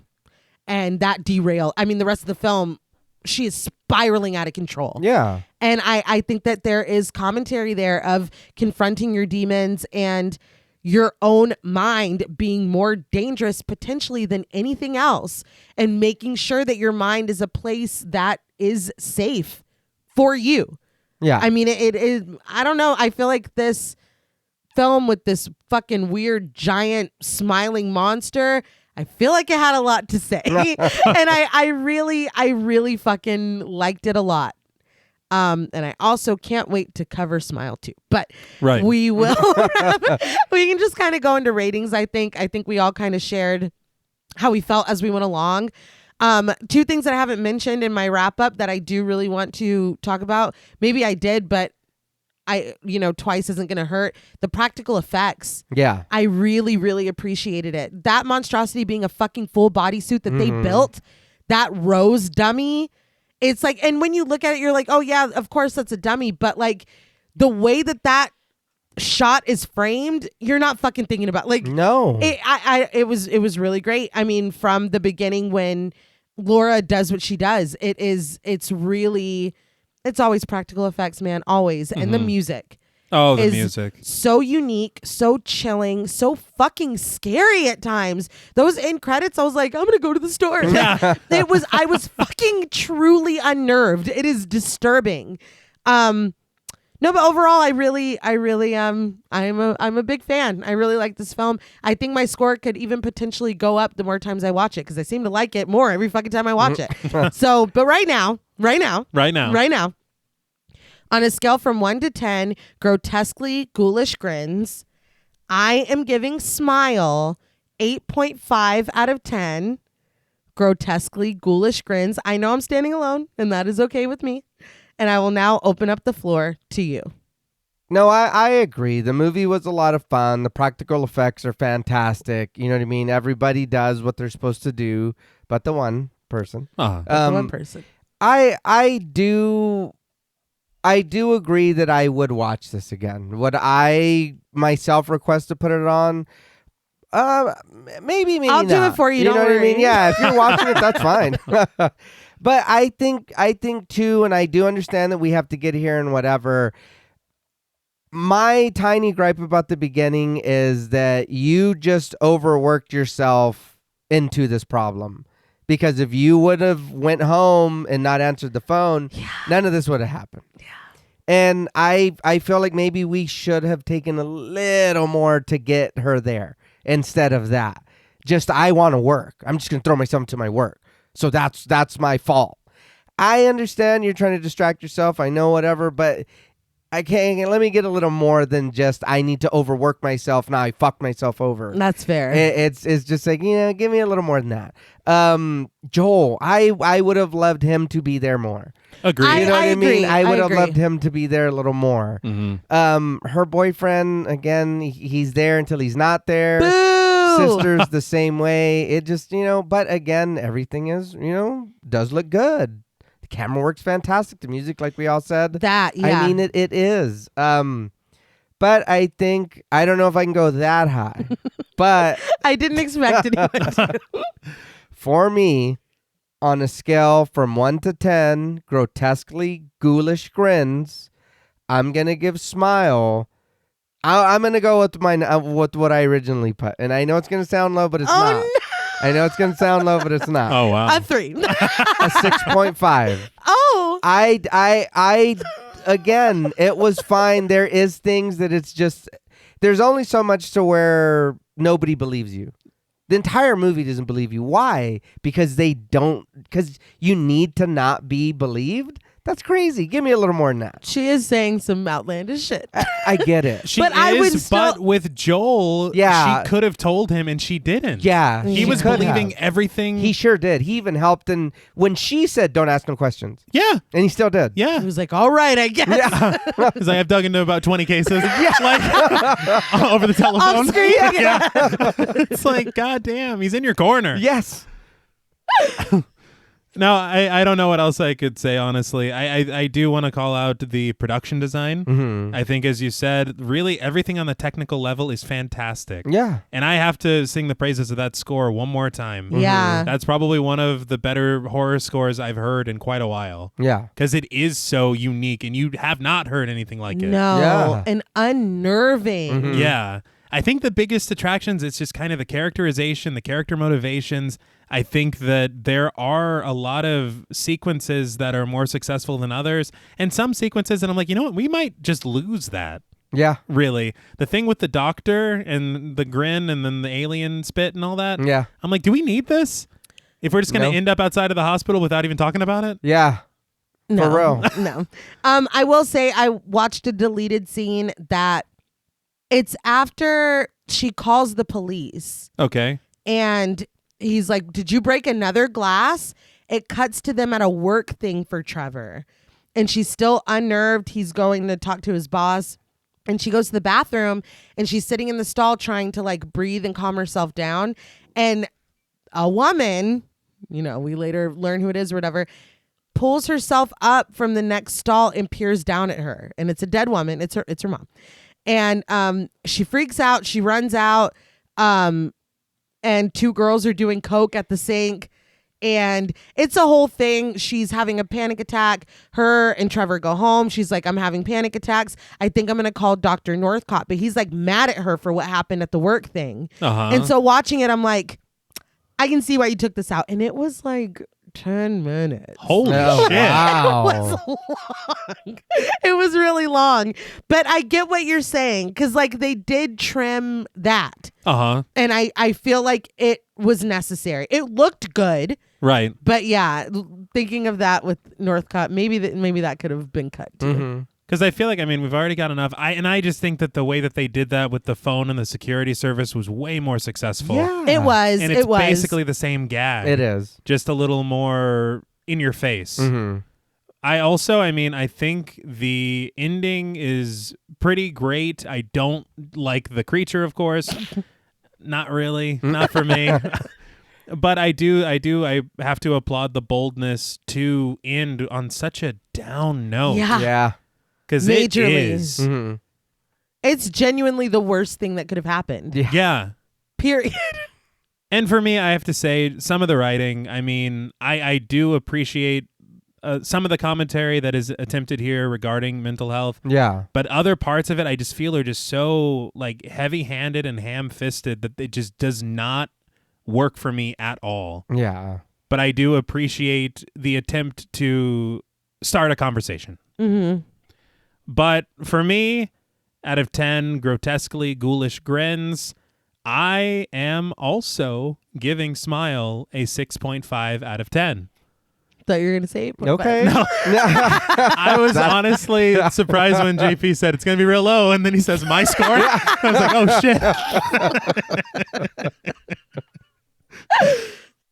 Well, that's all from us at Pod Mortem. What would you rate Smile, and what should we watch next? Let us know on Instagram at the Pod Mortem. Be sure to follow us on Twitter and like our Stairhole Productions page on Facebook. Be sure to follow each of us on Instagram and Blue Sky at Blood and Smoke, at Juggalo Daddy 84, and at Travis MWH. Thanks again to Original Cinematic for sponsoring this week's episode. Please consider pledging to our Patreon, where you'll get over 200 hours of bonus content, our monthly schedule, access to our Discord server, and the opportunity to help us decide which films to cover. And if you're looking for Pod Mortem and Stairhole Productions merch, follow the link in our episode notes. Stay tuned until after the music for a special shout out to our Wendigo Getter patrons. And remember, it's important to shine a light in the dark corners of your mind. Banishing the monsters hiding in the shadows will bring a true smile to your face. Until next time.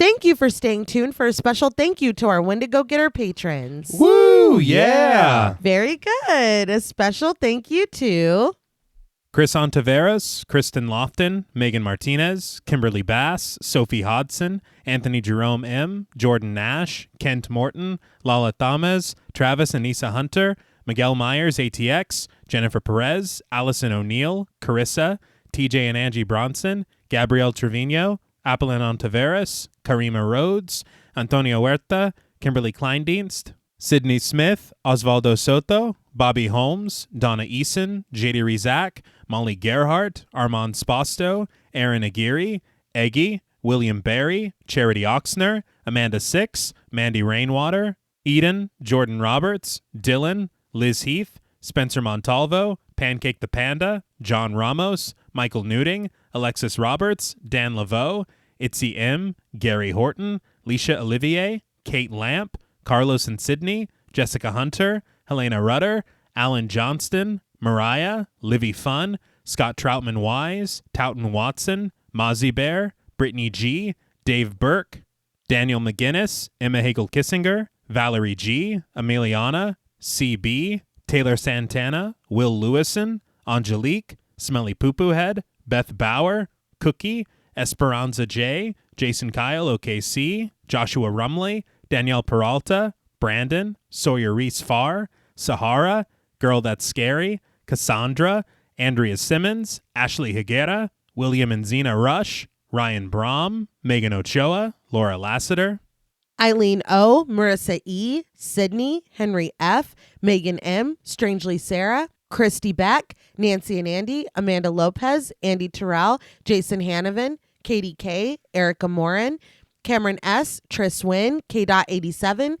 Mariah Jensen, Carrie A, Lonnie Lono, Powell, Kayla E, Maggie H, Murder Stina, Kristen Marcy, Ori 81 Boricua, Look Like That One Girl, Bog Boy, Felnez 63, Alita Pui, Probably My Jugs, Kate Thackeray, Wade Pack, A Lizard, Bay J, Jay Rich, Topher Williams, Elena Metler, Valerie K, Christy Lee Kruger, Professor of Humanities Laura McCarricker, Naomi, Josh Smith, Autumn Green, Abby Kopp, Crystal 831, Skank Sinatra, Morgan Alexander, Tony Osteen, Julie Fredborg, Rihanna S, Daniel Taylor, Anna Kate, Heather Ortiz, Kim H, August, Vengeance Spirit, Kelly Glazyface Mac, Jenny May, Glittery Fab, Malik Caselli Armstrong, Scarly D, Toya Shea, Katie, Martin Shaw, Star, Tyler J, Daniel Dickerson, Cam Davies, Patrick Hoagland,